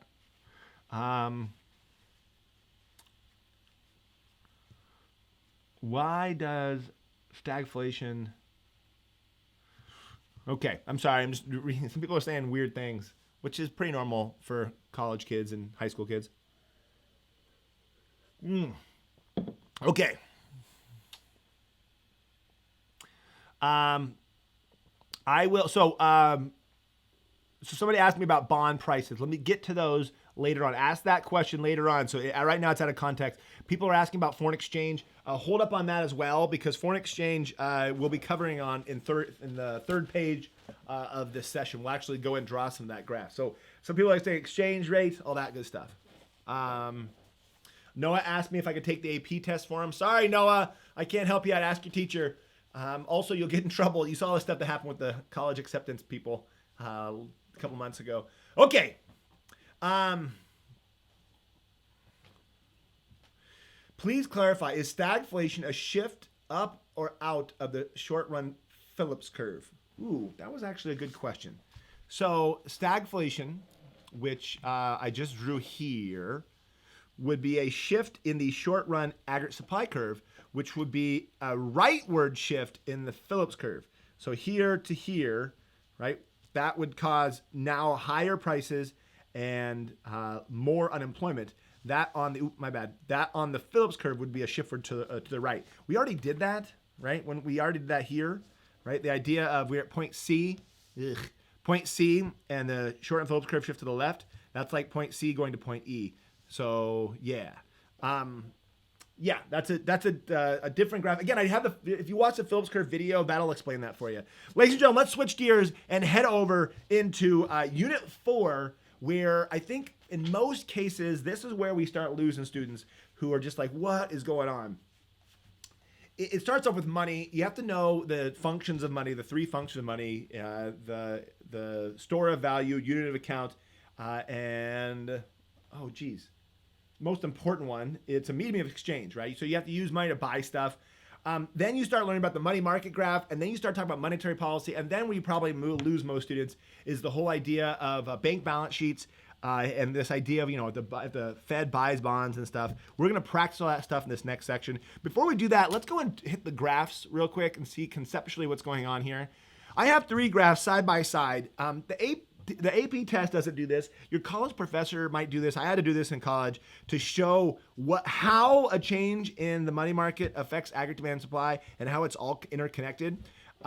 This is how I'm going to explain it to you. It says, use the 3 graphs to show expansionary monetary policy. Now, we already did expansionary fiscal policy earlier. We did expansionary fiscal policy, in this case, increasing government spending, and that caused these shifts in the adjustments to occur. Now we're saying, let's do something different with monetary policy. Monetary policy is obviously when the central bank, in the case of the United States, the Federal Reserve, adjusts how much money is out there, which adjusts interest rates, which adjusts spending, particularly investment spending and consumer spending on interest-sensitive consumer goods like cars and things people take out loans to actually buy. What I want you to do right now is please draw a money market graph, which is the supply and demand for money. If you can draw the investment demand curve and then go ahead and draw aggregate demand and supply. Let's go ahead and draw this one with a recessionary gap just to keep things, make sense to use expansionary monetary policy when there's a recession. So we'll start on this one as you guys pound out the other ones. Price level GDP. You can never add any numbers. People always go, well, what should I put here? Just put price level or whatever. Over here, YF, long run average supply.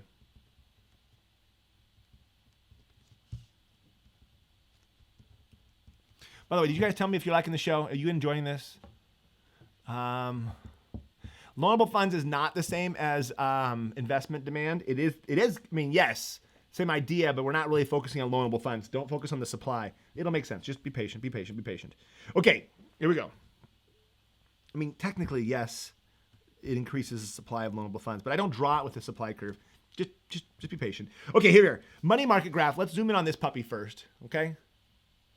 Okay, money market graph. Over here, you've got the nominal interest rate.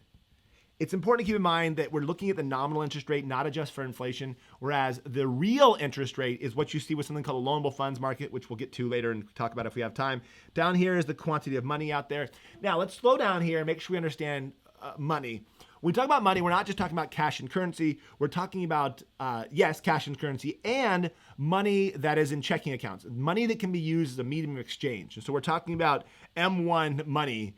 So what we have down here is the demand for money, all right, MD for money demand, okay?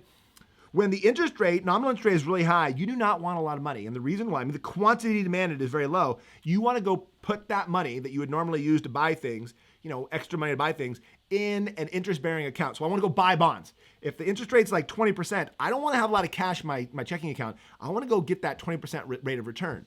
Now, if the interest rate's like 1% or 0.002%, I might as well have all my money in cash because I'm not going to, the opportunity cost of holding money is not very high, right? So that's why this downward sloping curve is downward sloping. The supply of money is vertical, right? It is not related to nominal interest rate, and it's set by the Fed. So I'll write MS for money supply. And this together, boop, boop, boop, boop, boop, sets the nominal interest rate. There's your nominal interest rate, and this is some quantity amount of money that's out there. The numbers don't actually matter for our purposes. In real life, they matter a whole lot, but there they are. All right, now for investment demand, all I'm trying to show you, and the reason why I'm doing this, by the way, I want to point out, investment is by far the most important concept in this unit. It's the idea of investment. Investment is the key to monetary policy, and the relationship of investment and interest rates is key. So right here, this is nominal interest rate, which is the same as what we just drew earlier. And down here is the quantity of investment. Now, you got to know this relationship. It's the most really important relationship. If you watch my unit summary video in the ultimate review packet, relationships, you know what I'm talking about. You put in the comments, relationships. So investment demand has a negative relationship, right? What do I mean by that? Well, take a look. Here's the demand for investment. When interest rates high, I do not want to invest very much. I don't want to take out a loan to buy stuff because I don't want to have to pay back a super high interest rate. When interest rate's low, I'm going to take out a lot of loans and I'm going to borrow a whole lot and I'm going to increase the quantity demanded of the amount of investment that I actually do. So a lower interest rate would increase the amount of investment. That relationship is key because it explains how monetary policy even works. what I want you to do real quick is let's take this interest rate and say it dot, dot, dot over. Whatever interest rate number this is, I'm not going to dot it over for other reasons I want to show you, but it's going to, this is where it gets it, and that's the quantity of investment currently in our economy right now. All right, so if you get that, let's show monetary policy graphically. I've done this in a couple of my videos, but I want to show it to you here. So, what could the Fed do to close this recessionary gap? We've got a recessionary gap. We know what that is. We have very high unemployment. We have cyclical and frictional and structural unemployment. What is the Fed going to do, or what's the central bank going to do? I'm going to switch pens. Well, they're going to increase the money supply. How? I'll talk about later. Increasing the money supply will look like that. You draw that arrow and you'd show, okay, now what's going to happen? Well, with all this money that's out there, now banks have all this extra money. If they have the extra money, they're going to go ahead and want to loan it out. But then there's a surplus, basically, of money out there. There's all this money out there at that former interest rate. Basically, it's going to drive that interest rate down, right? This bank's trying to loan. This bank wants to loan. We all want to loan. That would drive the interest rate down to some new interest rate and a new quantity, which is greater than before. Now, watch this. The interest rate now is lower. So what happens to the quantity of investment? Well, investment goes up. And more investment does what? Whoop, to that graph right there. Well, more investment would shift out the aggregate demand curve because now businesses are buying more machinery and tools and they're buying more stuff to produce more stuff, and that would shift the aggregate demand. Now, you might be thinking, well, wouldn't it also shift the short run supply and the long run supply? Yeah, it would eventually in the long run. But the idea here is the very first thing that would happen is businesses would take out more loans and buy, more tools, or they buy a new factory. And that concept is a shift in aggregate demand first, and we'll leave it there. We'll talk about triple shifts later on, and yes, other things would happen, but for our purposes, let's just stop right there and say we've closed this gap, all right? And there we got it. So lower interest rate means more investment, and by the way, more consumer spending. So I'll write down both of those. Investment would go up, but also consumer spending would go up because the lower interest rate would increase the amount of people buying cars and other things that are interest-sensitive consumer goods, and that would shift aggregate demand, closing this gap. What is this whole thing called? Well, it's called monetary policy. All right. Monetary policy is another way the government, or in this case, a government agency, could affect the economy and get us out of a recession. What I want to focus on now, and again, this is kind of getting ugly, is how this is possible. So how we can draw it graphically and say, okay, an increase in the money supply would lead to these events, but what caused the increase in the money supply? Well, there's three things. The shifters of the money supply. Only three things, and you know what they are, bro. You know what they are, right? So let's 1, 2, and 3 over here. What are the three things that can cause this to occur? We know the Fed or the central bank can do three different things. Go ahead and write them down right now. Do you know them? First of all, do you know the shifters of money supply? Go for it.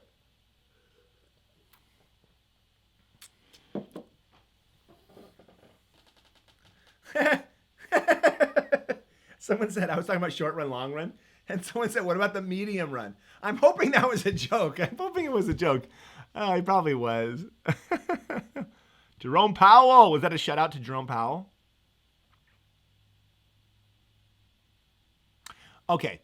Someone asked an interesting question. How is increasing the money supply expansionary if it's inflation? Basically, I'm confused. I don't want you to be confused. In fact, that's the goal of what I'm trying to do. We're increasing, the Fed, the central bank, is increasing the money supply, causing the economy to expand. We're not talking about inflation expanding, right? The goal of this, and that's a good question, the goal of this is not to cause inflation. Does it cause demand pull inflation? Well, yeah, it causes inflation, but that's not where the Fed's doing it. The central bank's not being like, oh, we want to cause inflation. They're trying to do this to lower that unemployment, right? They're trying to get more output produced. That's the goal, right? So yes, it's expansionary because it's expanding the economy. It's moving GDP to the right, producing more stuff in the short run, that is. But it's doing it, yeah. So don't think expansionary. Don't confuse expansionary inflation for some reason. Expansionary has to do with output and expanding the economy. Yeah. All right, here we go.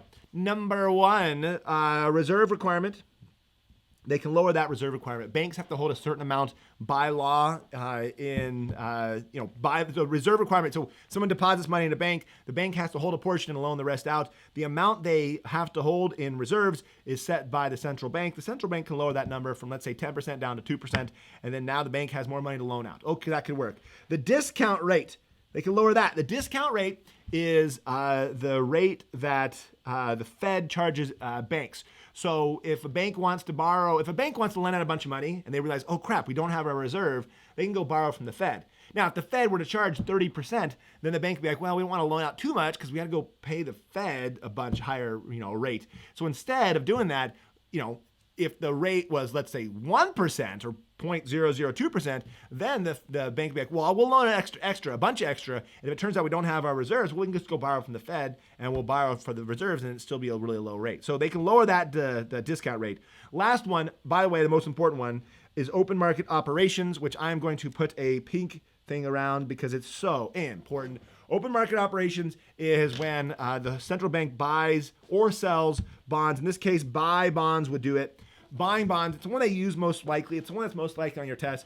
But the idea is central bank would buy bonds, right? So they turn around and buy bonds from commercial banks. That bank now would have that bond off its book. So now it would actually have money or, have reserves. So now they have excess reserves and now they'll go ahead and loan that money out. When they loan that money out, that becomes part of the money supply, shifts the supply of money over. So this is the one they most likely do. Open market operations, specifically buy. You see me in the video, buy bonds makes the money supply bigger, sell bonds makes the money supply smaller.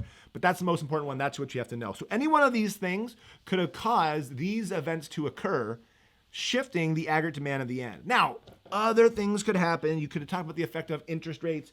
The long-run interest rates, loanable funds graph. You can talk about all these other things. Those are all connected. But for simplicity's sake, seeing these side-by-side graphs understands monetary policy. Most importantly, you understand the role of investment takes place. Investment is the key. Lower interest rate, more investment, more spending on investment, and more spending would mean expansion of the economy and close a recessionary gap. Boom. Now, you should be able to draw the same thing, which I didn't do for you because I assume you can. Show the same thing in reverse. In this case, decreasing the money supply. And what it does, the investment, because now higher interest rate means less investment. Less investment would slow down the economy. Again, the goal on that one is not to cause a recession. In that case, the goal is to fight inflation. So sometimes the Fed is trying to get output up, and some other times they're trying to, decrease money supply to fight inflation. And that's actually the dual mandate. The two jobs of the Fed or the central bank is to try to maintain full employment. Maintain full employment, make sure people have jobs, and get the GDP growth rate going. But also to avoid inflation. And that second one's the one they're really worried about. They don't want inflation. They want to make sure to stabilize and keep interest rates at a level that that'll prevent super high inflation. Okay, hopefully that makes sense.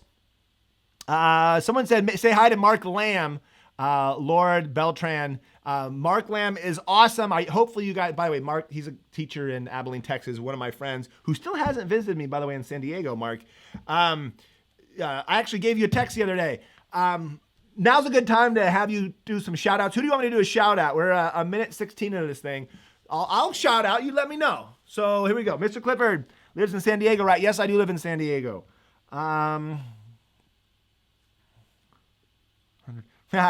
Yeah, someone liked this video to make it 100, right? I'm close to 100. There you go. How does Fed Reserve's quantitative easing?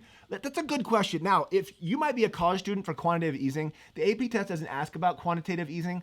Quantitative easing, instead of buying bonds, the Fed could buy other assets the bank owns, like a mortgage or car loans. So the Fed could actually say, or the central bank could say, you know what, we're not just going to buy government securities that we issued and now we're going to buy them back. We're actually going to go and buy some other asset from the bank. That's called quantitative easing. It's a little trickier because, do you want the Fed to own mortgages and car loans? I don't know. Mrs. Howell, I'm doing some shout outs right now. Mrs. Howell, there's so many of you. Shout out to Mrs. Loud, my teacher. Shout out to Peter Nguyen. Mrs. Howell, Scott Hansen, Morristown High School. Mr. Dabney. Shout out to the La Fiera students. All right, Kristen. Mr. Rand. By the way, I hope you're shout out to the UK. Shout out to Mr. Milton from San Jose. Anyway, I don't want to do this all day and take your time, so you're doing this. Mrs. Holmes, I want you guys to know, all those teachers, thank you so much for showing my video. If you're a teacher watching, thanks for showing my videos, and thanks for getting my resources. There's some huge changes coming in the future. Sandra Miller, shout out to, I know a lot of these teachers, actually. Mr. Hack, that's a good name. Anyways, I'm moving on. So, all right, let's go on to what I think is probably the trickiest part of this worksheet that you just need to know. Let's just be honest. You need to know this. It's this idea of the multiplier practice along with bank balance sheets. Now, last year I made a bank balance sheets video, maybe it was 2 years, 2017, the video that really did a good job of practicing bank balance sheets. We're going to do another one right now at the very bottom of this worksheet. Right now, here's what it says. And I think this is the best way to learn it. You know, a teacher can only talk so much.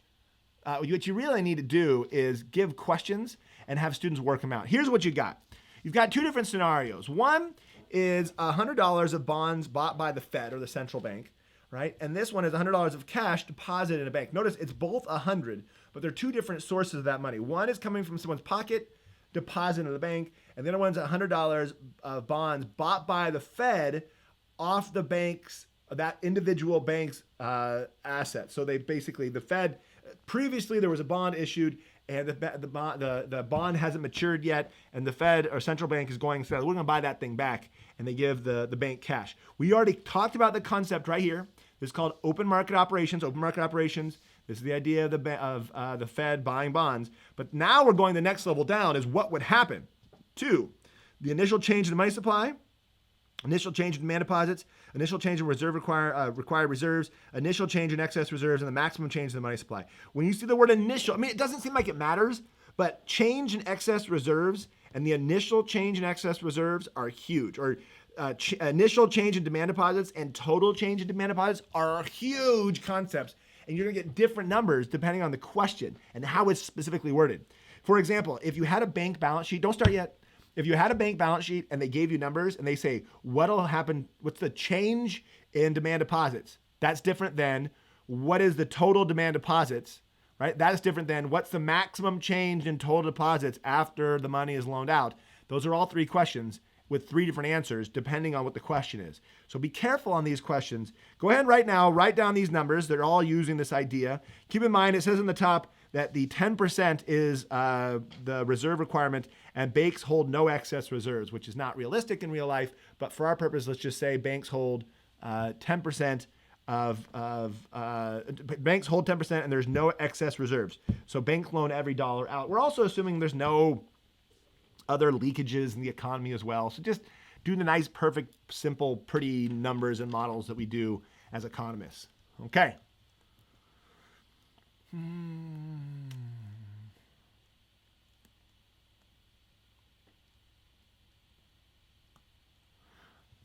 You're just wondering what I'm doing. I'm waiting on you guys. I'm not talking because I'm letting you guys try these questions. Like I said, there's no better way to learn this. That's why these live sessions are a little weird, because I want to talk and keep talking, but I need you to practice. There's no better way to learn this than to practice. Yes, someone asked for the money multiplier. Yep. So let me write that down as you guys are working. 1 over the reserve requirement is the money multiplier, which is 1 over 0.1, which is 10. Multiplier is 10. That's good. We got that down. Now, how are you going to use it? How are you going to use it? And when do you use it? Right? That's some good questions. All right, we're starting up in 5, 4, 3, 2, 1. Okay, I don't know if you want me to do all of one column first and then the other one, or if you want me to do side by side so you can kind of see the difference. I'm going to do the second part side by side so you can see. I just don't want you to get confused on what's going on here. Let's make sure we understand. This is not the same $100. This is $100 that the Fed bought from the bank, which is not the Fed. The Fed's not depositing. They're not like a customer depositing $100 in this bank. This is some other person who's depositing that money, and it's $100, right? So we end up with some different numbers here. So let's go over it. Okay, I know I'm going to confuse the crap you in this beginning one because I don't know how much your professor. Back up. Okay, econ is back up. Life is a lot more complicated in real life than you see in other things. So things are really, really complicated. And the reason why I'm saying that is because the answer to this first question, it might be different than what you actually know or you think you know. And the reason why is because a lot of teachers, understandably, don't spend a lot of time on little tiny little details. So for example, the initial change in the money supply for a $100 bond, you might say is 100, right? Because, and the reason why is now a bond is not money, right? It's an asset. It's not money. And when the Fed bought that bond, it gave the bank money for it. And that money now is part of the monetary base. It's actually not part of the money supply. So in real life, and just don't freak out about this, no change. There is no change. The right answer here is no change. Now, that being said, up to last year, I used to teach this as $100. And the reason why is, yeah, it's $100 now that bank is going to loan out because they're going to loan out that $100. But the initial change, the very first change, when the Fed goes, okay, here's $100 for that $100 bond, that initial change increases something called the monetary base. It doesn't actually increase the money supply. Now, you're probably freaking out. Don't freak out. Breathe. If your teacher or professor has never said the word monetary base, ignore everything I just said. A lot of people just leave it out. I mean, it's in the textbooks, but a lot of people don't talk about it, and I never do. In all my videos, I never talked about it. But as I started looking at this stuff more and looking at, I'm expected to teach the details on this video, in these videos, and make sure people really get it. The monetary base increases. In fact, the Fed doesn't really change the money supply. It's the banks that change the money supply by making those loans. The Fed is adjusting something called the monetary base. By the way, the difference, I think of it a Venn diagram. The money supply is all the money that's out there, right? That's out there, and demand deposits. So it's all part of the money supply. And then the monetary base is the money that's out there, cash and currency, and the money that's in excess reserves and required reserves. So in this case, the initial change is just a change of excess reserves that the bank has to loan out. So I don't care which one you put. You can either put no change, if you understand what I'm talking about, or $100. I'm fine with either one of those. That's great. Okay, $100 cash deposited in the bank over here because this money was deposited. This one is definitely no change. Okay, money in your pocket, money in the bank is all part of money. It's all part of the money supply. So there's no change in the money supply when someone puts $100 in there. There's also no direct change in the money supply until that $100 is loaned out. When that $100 is loaned out, that is new money in the economy. Until then, it just changes the monetary base. Again, look at the specific question for the questions on that one. Let's keep moving. Initial change in demand deposits. Ooh, this is important. So initial change is here, no change. By the way, nothing else is controversial. There's no other confusion coming this way. Just stay with me. There is no change in the demand deposits because no one deposited money into the bank. This is just the Fed buying bonds. Over here, this is an increase of $100, right? So there's an increase in demand deposits because someone deposited $100. Initial change in required reserves, okay? So now how much does this bank have to hold of that $100? Well, none of it. There is no change in required reserves. So no change in required reserves at all. And the reason why is because no one's deposited anything. The bank doesn't have to hold a portion of the money they got from the Fed because they only hold portions of it that's deposited. So that's why over here, well, we already said they have to hold 10%. And so required reserves gives you, this is going to increase by $10. So the required reserves are going to go up by $10 initial change in required reserves because they're going to loan the other 90 out, which is actually the answer to the next question. Right? This is going to be $90 of required reserves that are excess reserves that they can loan out. And over here, that's going to be the 100. Okay. Now, this is key to monetary policy. It's also going to help you understand the multiplier and answer the next question.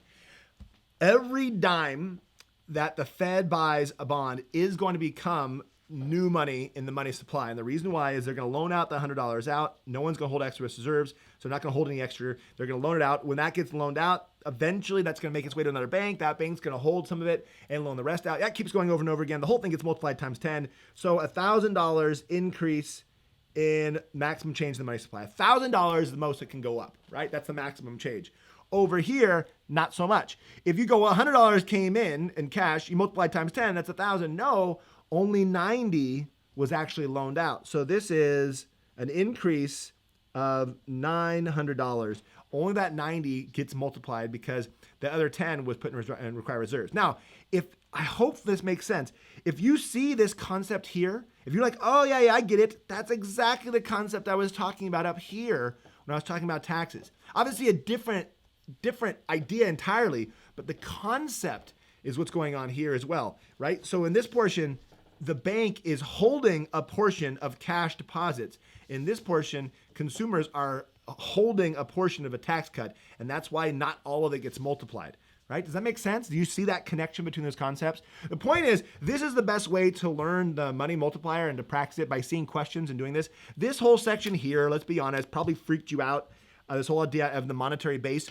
I don't teach it in my class. I never have taught it in my class, but there are some details there that I don't spend a lot of time talking about that maybe your college professor might spend some time talking about. I'm thinking about just get rid of it and just not mention it anymore. So I would totally accept in my classroom $100 initial change to money supply because they're going to loan that money out. But I would not accept $1,000. If a teacher said, oh, it's initial change to money supply, $1,000. No, that's not the initial change. That's after that money gets multiplied. That's $1,000. So that word initial makes that. So basically, I'd accept either right answer, but I definitely wouldn't accept 1,000 because 1,000 is wrong because that's not the initial change. Does it make sense? Does it make sense? Okay, I hope you guys are having fun and enjoying the show still. People are saying, my teacher says banks don't change the money supply. That's awesome. Michael said that his teacher doesn't cover it, and that's totally fine. And it really doesn't fit. The central bank doesn't change the money supply. It changes the monetary base, and that changes the money supply kind of in an indirect way, right? So that's the concept. If that helps you, that's cool. If it doesn't, that's okay too. Somebody asked a good question. Again, I'm not talking about the AP test in this video. Remember, in 2 weeks, I'm going to do another live review session that's entirely dedicated to the AP test. What's most likely on the free responses? Let's break down the actual test, give you all the details you need to know. The question that someone asked, though, does the monetary base on the AP test? I've not seen it on there. I've talked to students. I don't take the test, obviously. It's not in the resources. It's in it next year. So next year, it'll be in there, but right now it's not in there. Mr. Clifford, can you go over very first line, that last exercise again? Please shout out to Mr. Pascucci's class. He's a big fan. Hey, Mr. Pascucci. People talking about this. I don't want to beat a dead horse to death more, but people are asking me to go back over this one more time. No change in money supply because cash is already in the money supply. This one, the initial change in the money supply is $100 if that money gets loaned out. When it gets loaned out, that excess reserves gets loaned out. That's an increase of $100, the initial change of that loan. But when it first gets moved into excess reserves, when the Fed buys the bond, that bond now means that bank has more excess reserves. That's not a change in money supply. That's a change in the monetary base. Again, don't freak out. Okay, that being said, the date of the AP live stream, I posted a video 2 videos ago. Look at my YouTube channel. It'll tell you when that is. It's the weekend before the actual AP test. That's a really good review session. I spent a lot of time, and I'll give you a lot of good resources for that. But that's only for people who get the Ultimate Review Packet. I'm sorry if you don't have that thing yet, but if you have the Ultimate Review Packet, you'll be able to watch that live stream that I'll be doing in 2 weeks on Saturday. And if you want the Ultimate Review Packet, talk to your teacher and say, hey, let's get together and get the bulk order for that thing. And I just put on a new online portal thing. It's super awesome. You should check it out. I also have an AP Gov one. I know it's shameful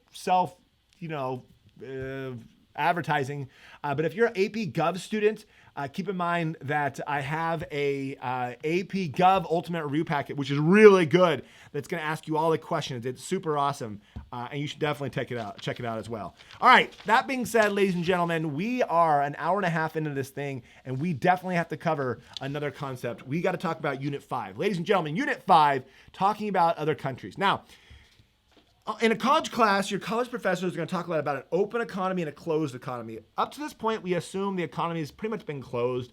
We're not factoring in other countries buying our stuff. What I'm leaving out here, I'll put down in the notes section, is this idea of balance of payments. Balance of payments is really accounting. It's not so much economics. It's just a way of how do we measure sales between different countries. The only reason you need to learn econ is understand how it influences other things, particularly the loanable funds market. It's got two separate accounts. I'm doing this because someone asked earlier. 3 people asked earlier. Mr. Lou, shout out. That was your shout out, Thomas. It's got the current account and I'll write account. Now you know why I have worksheets. My handwriting is crapple. Current account and then the financial account. Okay, what do you have to know about, geez, I never write. It's so funny how much I don't write things. It's so bad. It's better than that graph. Let's be honest. It's better than that. Okay, so the balance of payments has the current account and the financial account. These are two ways of looking at what's going on in the economy. The current account, the one that matters there, is the balance of trade. This is the idea of exports and imports, or net exports. So if we have more exports than imports, you have a trade surplus. If you have more imports than exports, then you have a trade deficit. That's the main part of the current account. Goods and services. That's what you normally think of when you talk about trade between countries. The financial account has to do with inflow and outflow in the economy. So inflow and outflow of financial assets. So this idea is if there's more money coming in, right, you have financial account surplus. And if you have more money going out, then you have a financial account deficit. When we talk about the financial account, we're talking about financial assets. Ownership of assets by foreigners. This could include bonds. It could include real assets like a hotel. So some hotel that's owned by, some guy from Sweden or a corporation from Sweden that owns a hotel in another country. That would be represented in the financial account. If they're buying couches for that hotel from the United States, that would be the current account. So the current account, goods and services. Financial account is talking about owning financial assets, including just cash. Like if you own and hold cash in other currencies, then that is holding a financial asset in those other countries. The main reason why you need to know this, and the big concept here, is the idea of the effect of interest rates. So if interest rate goes up in one country, and again, I'm not, what I'm trying to show you, and this is a horrible way of learning this concept, I just want you to see the big picture concept, the main key relationships. The most important thing here, an increase in the interest rate would lead to an increase in capital flow into your country. Now, capital flow, you see that word capital, you're like, like tools? No. It's financial capital. So I'll write that. Financial, gosh, horrible handwriting. Financial capital flow would increase. In other words, what you need to know is when there's a higher interest rate, earlier, stay with me.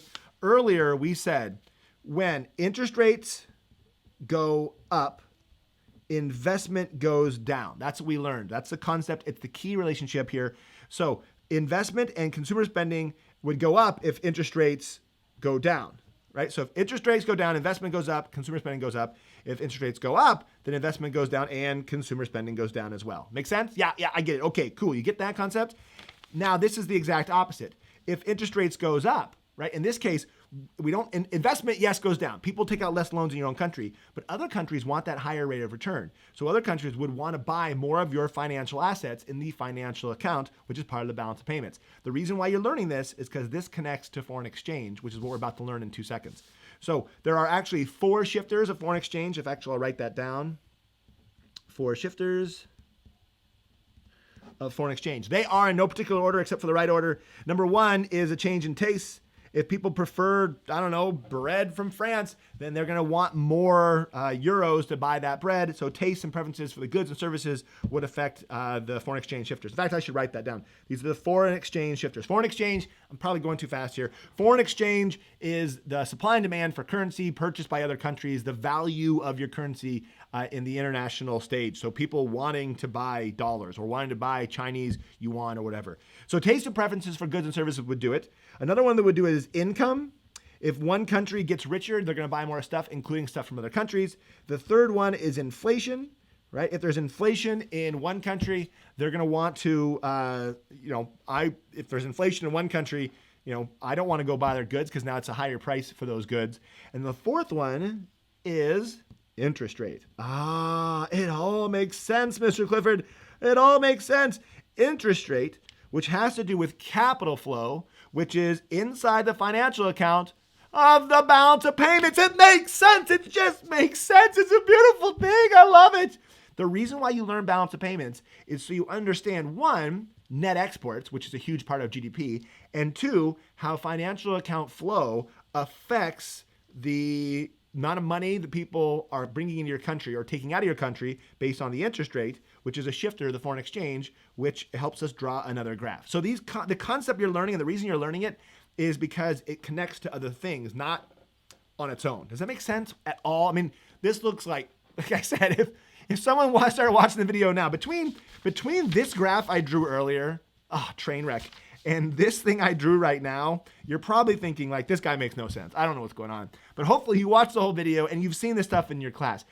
Keep in mind, I want to point out, like the students at Abilene, Texas, if you're one of Mr. Lamb's students, you probably haven't seen this yet. So right now you're already freaking out thinking like, oh man, it's totally not that hard. It's just some concepts, balance of payments, two accounts, and the one that you need to understand is interest rates cause people to buy more of your assets because they want a higher rate of return.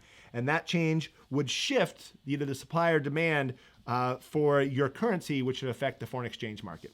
So let's go ahead and draw some of this stuff and see what it looks like on an actual graph. So here we go. Here's the question. It says, by the way, let me know in the comments if that make any sense. This guy makes no sense. Benson, you jerk. I hope you're joking, dude. Someone said this guy makes no sense. Oh gosh, I'm reading that as a joke, and it could be totally serious. Oh gosh.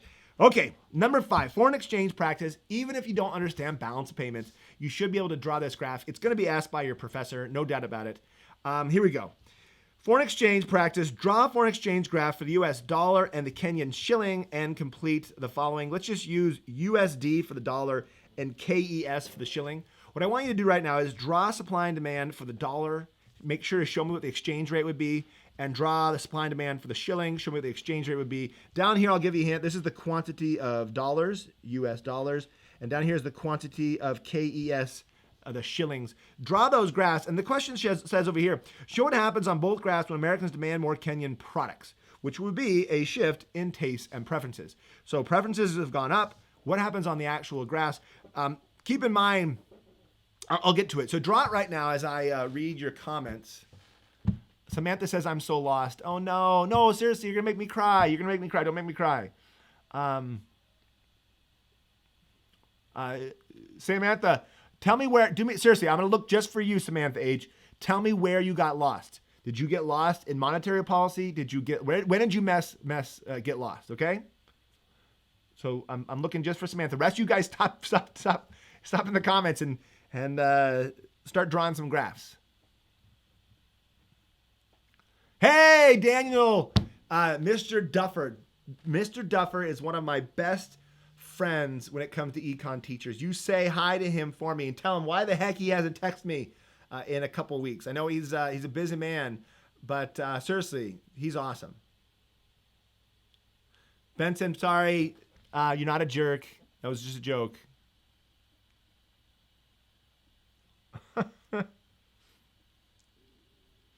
This guy makes no sense. I'm crying. I'm confused. Samantha H, foreign exchange. Okay. For Samantha, have you learned foreign exchange, right? So she told me that she's like, I'm confused on foreign exchange. I promise to go slower here. Foreign exchange, the idea of an open economy, it's really not that confusing. It's just understanding that a currency is just like any other good or service. People want some and people want to sell some, and that's supply and demand. So the first thing we got to do is we got to draw the graph. So let's go slow here. This is a coin of dollars. What's the price of a dollar? Well, it's the exchange rate. In this case, it's the number of the Kenyan shillings over the number of US dollars. Now, your teacher probably is okay with you writing just exchange rate or ER up here. Let me zoom in a little bit. Gosh, horrible handwriting. This is KES, the Kenyan shilling over US dollars. This is the price of a dollar, right? So how many Kenyan shillings for each dollar is the price of a dollar? Okay, we've got a downward sloping demand for dollars, which makes sense. Demand is by people in Kenya. right? If the price is really high, they don't want to buy very many dollars. If the price is really low, sure, they'll buy a whole lot more dollars. A downward sloping demand, just like a product, right? The law of demand applies to currency the same sort of way.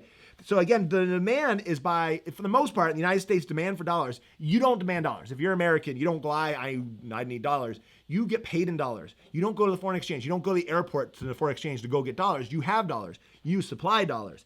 So Americans supply those dollars, and you get supply and demand to come together at some equilibrium exchange rate, which we'll write ER1 and the quantity 1 for simplicity. There it is. Now, that graph, right, the people standing in line who want dollars, the Kenyans in line wanting dollars, and the Americans who are in line supplying those dollars also have some other individuals. Over here, we've got number of dollars for each one of these Kenyan shillings, right? And the demand for the Kenyan shillings are by the Americans, right? The Americans are the ones who are in line. Okay, I need shillings. And the supply is by the people from Kenya. That's the supply right there. And again, it has an exchange rate, right? Exchange rate 1. And this is the quantity. Now, the exchange rate, they have to be reciprocals of each other. In other words, if this is 10, this has to be 1/10, right? And if you don't believe me, get on your Google one time and go, what's the price of a dollar compared to Mexican pesos? And then what's the price of a Mexican peso compared to a dollar? Those will be reciprocals of each other. So, it'll be 1/17 and the other one will be 1/17. Right? So that concept is important because you need to understand they can't appreciate relative to each other at the same time. You can't have dollars appreciate and Kenya shilling appreciate relative to dollars at the same time. One's going to appreciate, one's going to depreciate. It can't both appreciate relative to each other. Anyways, let's draw what's going to happen. Switching pens. Show what happens on both graphs. Americans demand more Kenyan products. So demand and supply over here. Let's start over here. First, demand is going to, let's do this. I'm going to make, no, you probably already drew this. Forget it, we'll just do it. Show what happens if Americans demand more Kenyan products. Well, if Americans want more products, they're going to demand more of those dollars. Remember, the demand for the shilling is based on Americans and other foreigners who want to buy this stuff. So the demand's going to go up. So boom, you've got this, over, exchange rate 2, and then let's do quantity 2, which looks like that. What we end up with is an increase in demand. Show Americans demand more Kenyan products. Yeah, demand's going to go up, right, for the Kenyan shilling. Now, here's the key, though. To get those shillings, right, Americans can't just go walk up and say, okay, I want shillings, thank you. They got to supply something. They got to supply in order to get something. They've got to supply more of those dollars in the dollar market, right? So this is the market for people who want to buy and sell dollars, and this is the market for people who want to buy and sell shilling. Right, the Kenyan shilling, Americans want to buy more. To get them, they had to supply more of those dollars, which exchange rate 2 and quantity 2, right? And what you're going to end up with is a situation, next question, what happens to the value of the dollar? The dollar is going to depreciate, and the Kenya shilling is going to appreciate, okay? All right. All right, so what you're going to have now, that's the answer. So what happens to the value of the currency? Well, one goes up and one goes down. Does that make sense? Okay, so keep that in mind, a couple things. It'll always be like this. If you saw this question, you have no clue what you're doing, right? If you're like, well, I don't know. You know the answer is not going to be, like a multiple choice question. If it says, the dollar is going to depreciate and the shilling is going to depreciate, you cross that one out. They can't depreciate relative to each other at the same time. One's going to go up in value, one's going to go down in value. It's also really easy to understand if whatever people want more of, if demand goes up for those shilling, that'll shift the demand for the shilling. That goes up. Okay, yeah, they want that. And so once you know one appreciated, you're done. You don't need to draw this other graph unless they tell you to draw the other graph, okay? Again, what was the shifter here, right? Of all these things we just did, what shifter caused this shift to actually occur? Well, we already talked about it. Whoop, right here, a change in taste. A change in taste, right? This changed the supply and demand for currency, and we ended up with that. Now, does that make sense? Let me know in the comments if that makes sense. Also, if you haven't already, please do me a like. Give me a like like below. And if you haven't subscribed, you totally should because it's an awesome thing to do and you should totally do it. So subscribe as well. Before you go, don't you leave. We're not going anywhere. I got to show you something else and it's super important and it's going to connect to all these things. Like you need this. You need this. Seriously, I'm not lying to you. I want you to draw it over again. In this case, let's draw something completely different. Let's just draw dollars. Again, the exchange rate for dollars. Gosh, that's a horrible graph. I need a ruler. Okay, so what I want you to do is this. Draw supply and demand. Just draw it with me, and I'll zoom in. here's the quantity of dollars, here's the exchange rate for dollars, here's the demand, and here's the supply, and some exchange rate here and some quantity there. Done.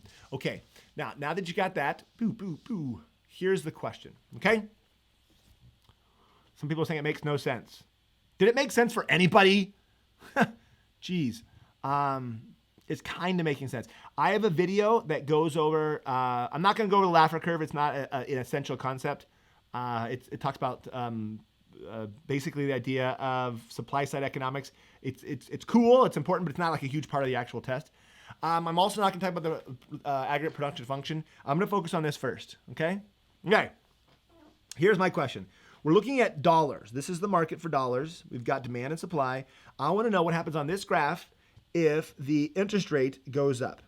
So the nominal interest, or let's just say the real interest rate. The interest rate goes up in so we can speculate how it happened. That's not what's important. But let's just say there's higher interest rate. We could connect to loanable funds if we wanted to, which is the one graph I did not spend time talking about. That's okay. Someone said I'm awesome. I'll take it. We got you. Thank you. Okay. Carlos says we're awesome. If Carlos says we're good, then we're good. So right now, draw what happens on this graph. All right. If interest rates go up, if you understand and you can draw what I'm about to show you, then you totally get the concept and you understand everything I talked about earlier when some people were complaining because things weren't making actually sense. Okay? Go for it. All right. I see people are asking about federal funds rate. I skipped over that one.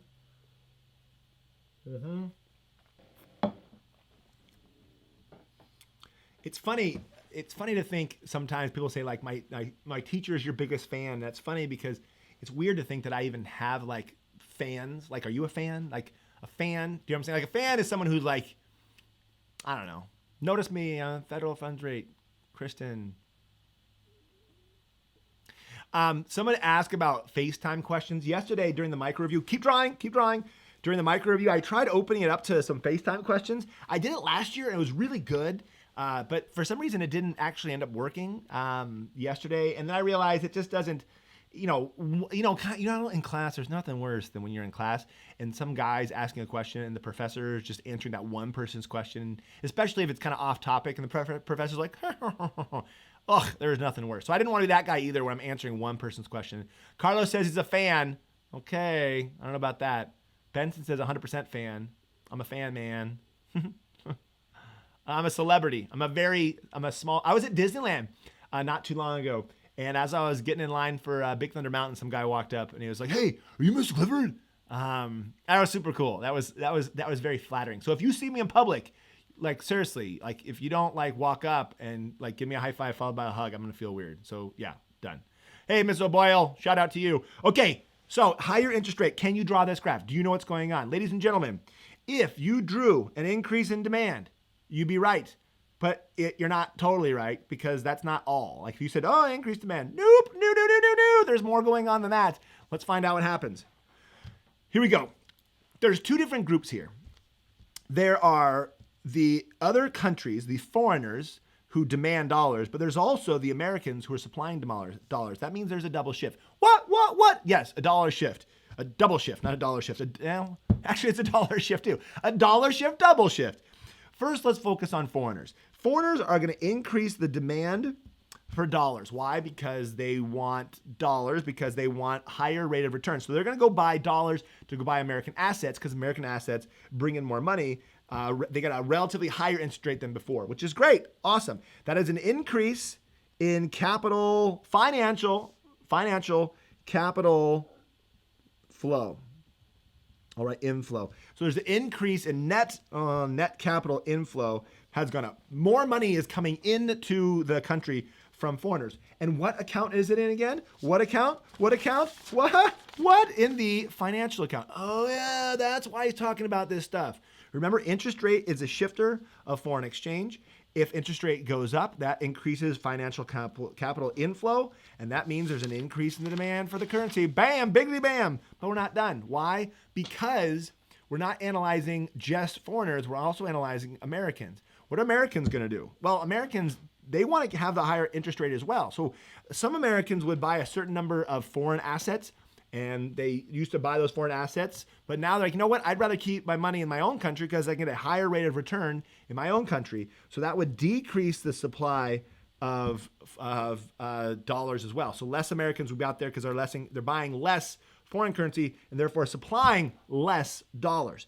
That ends up with up here down to here an exchange rate, which we'll say exchange rate 2, causing the dollar to appreciate. So what you're going to see on your test is not just draw the curve. Usually the next question is what will happen to the value of the dollar, the international value of the dollar, and the dollar will appreciate. Now, in this case, I didn't say relative to the peso or relative to the euro or the yen. You might see that on your test question. Your professor might be like, okay, relative to the yen, what will happen? Or what will happen to the yen? The yen might depreciate. In those questions, it always starts off with there's only 2 countries. And the reason they're doing that is because you don't want to bring in other things. The whole idea of, ceteris paribus, hold other things constant. But this right here is a double shift that occurs when there's a change in interest rate.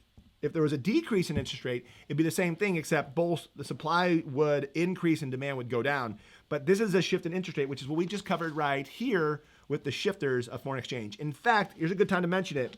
These 2 are single shifters for the most part, right? These 2 are double shifters when it comes to foreign exchange. By the way, I know some of you are confused because you're like, well, I haven't even got to foreign exchange because your college professor hasn't gotten there yet. A lot of times it's done towards the end of the year. You do closed economy first. So you'll actually see C plus I plus G when you talk about, GDP and all that stuff. And then later on, they'll say, oh yeah, by the way, there's also this thing called net exports. And they open up the economy and start talking about that as well. But this usually comes later when you start talking about balance of payments, foreign exchange, and the role of other countries. So you got a closed economy, you learn in the beginning to keep things simple, and then you open it up to other things. And then later on, much later on in college, you start learning that actually a lot of the things you're learning here are actually, I don't want to say bunk, but a lot more complicated. And I mean a lot more complicated. The money multiplier that you've been calculating, you're like, oh yeah, I get the money multiplier. I understand how to do these calculations. It turns out that money multiplier, like we said right here, in this case it was 10. It's not 10. I think it's like 0.92 right now. It's actually, it's a lot lower than these numbers would suggest in real life. So you start off in a macro class by learning these concepts and kind of getting an idea what's going on. And you realize it gets a whole lot more complicated in real life. And closing gaps is not as easy as just, oh, okay, here, this curve will shift that direction. But, and that's what I said in the beginning, economics is about making decision making, and hopefully you make better decisions as a voter and as a person understanding interest rates, and that's important when it comes to other things you're going to be doing in your life. Okay, that said, ladies and gentlemen, don't go anywhere. Don't go anywhere. I got to make a couple announcements. One more time, I got to mention we're going to have one more big live stream review. It's going to be longer than this one and more depth than this one, particularly for the AP test. What do they ask? I'll break down the actual questions, what they've asked in the past, because the test is changing anyways. So I'll break down the actual test. I'll break down the most asked for responses and multiple choice questions. I'll show you the key relationships. That's super important, know the relationships for different things. I will do some calculations for GDP deflator. I'll cover CPI and some other things I have not covered in this video. I also will cover your questions as well. So I'll make sure to have a system in place where you can tweet me in some questions and I'll answer the specific things that you need to help you guys out. Do me a favor though right now, please, number one, go down there, give a like, and please subscribe. Make sure you tell other people about my stuff. Also, please take a look at my ultimate review packet. I promise you, I'll give you a money back guarantee. The thing's awesome. I've worked my tail on making that, and it's helped thousands of students. And if you haven't got that, you should get it. Also, you need it to watch the next live stream review anyways. Like I said in the beginning, I got close to the mic and I told you, and I'm going to tell you right now, thank you so much for watching my videos. I know some of you said you're my biggest fans. I am your biggest fan because, education's important, and I somehow magically be able to do something that I love, and get, I'm here in my office talking to, hundreds of people, helping them learn economics, and over time, thousands of people learn from this stuff. And I'm just thrilled to be your online teacher. Thank you so much again for everything you've done for me. And thank you for watching my videos. And I'm going to end it off as I end up all of my videos with that statement. Until next time.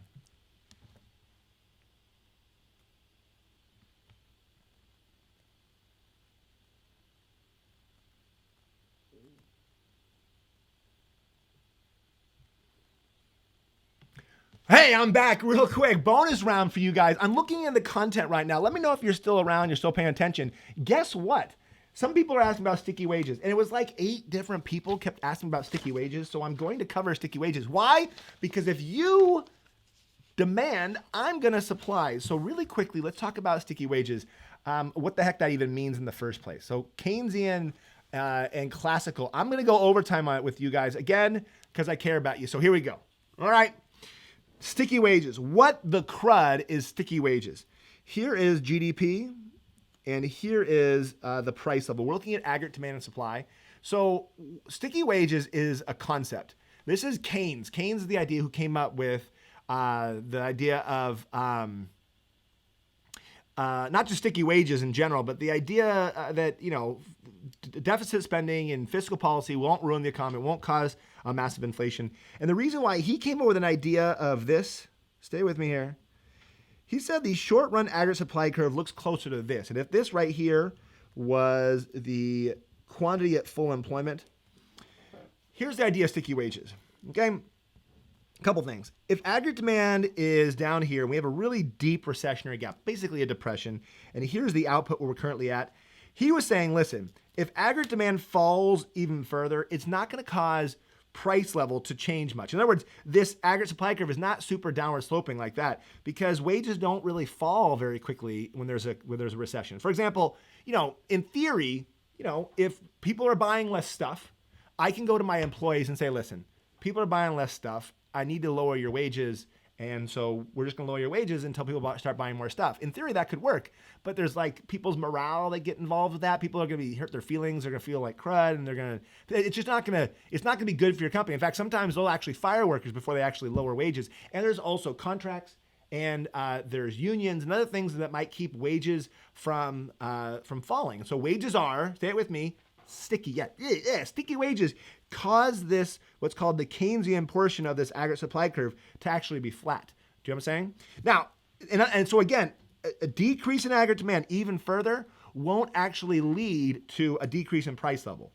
On the flip side of this, if you were to increase aggregate demand, let's say AD1 right here, notice price level doesn't go up very much because when you start increasing aggregate demand and you have a really bad economy, you don't start getting a lot of inflation.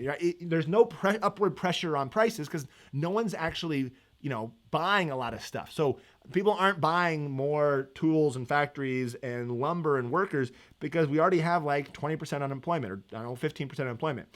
So we don't have a lot of inflation. And that's his idea, right? Keynes is basically saying, listen, we're not here. We're not going to have a boatload of inflation if we deficit spend. We're down here.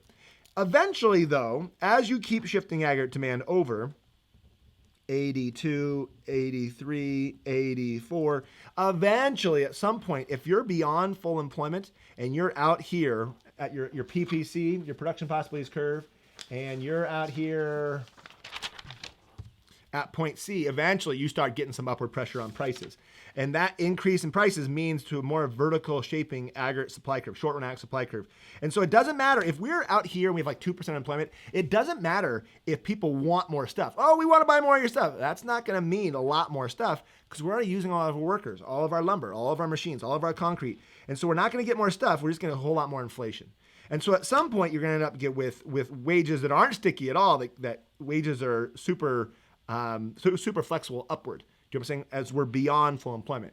The idea of sticky wages, if all you need to know is the idea when aggregate demand starts falling, wages don't really fall. They kind of get stuck, and they get stuck. The aggregate supply curve starts becoming more flatter, and instead of lower prices, you're just going to get less and less output. Okay? Again, this justifies increasing government spending and shifting this curve over because it's not going to lead to more inflation. Potentially, it's going to increase more output. This is kind of an argument for why fiscal policy is a effective way to closing a recessionary gap and how it's not going to destroy the economy, particularly if it's done when the economy is doing really poorly. Okay, that's the idea of sticky wages. Did that make any sense? I hope it did. The idea of classical, by the way, I want to point out, this is the Keynesian range of the aggregate supply curve. This is the intermediate range of that same darn curve. And then this is the vertical section is the classical range of that curve. You might not see this, depending on your college professor, you might not see this concept. And most of the time, like for example, when we drew aggregate demand and supply earlier, right, we didn't draw these stages. And the reason why is because we just assume we were always in that intermediate stage. And always assume that unless the question explicitly tells you you're not in that stage, then you can be over here. For example, if you saw a question that said, you're in the Keynesian range, there's an increase in aggregate demand, what happens to the price level and what happens to the quantity, and you're still in the Keynesian range. They'd have to word it that clear to know, okay, well, price level stays the same and quantity goes up if we're still in the Keynesian range. Again, you probably don't have that. And you might not even see that graph drawn that way. But now you kind of know the idea of having this range and this idea of arguing. By the way, the classical version of the sticky wages argument is, yeah, you can increase fiscal spending, fiscal policy, but you're just going to cause some, misallocation of resources as the government buys things and spends money on things. They're also, if they're taxing more, then that's money that could be spent by the consumers that aren't being able to spend that money because the government's spending it for them. It also could lead to something called crowding out in their concepts, which I don't have time to cover. Anyways, that was your encore bonus round just for you because you guys were asking questions. I'm not coming back again, so don't stick around like a Marvel movie where you're just like, okay, is he coming back? Is he coming back? What's going to happen? I'm not going to come back. I promise you, I'm not coming back, okay? Anyways, thank you guys so much for watching my videos. Until next time.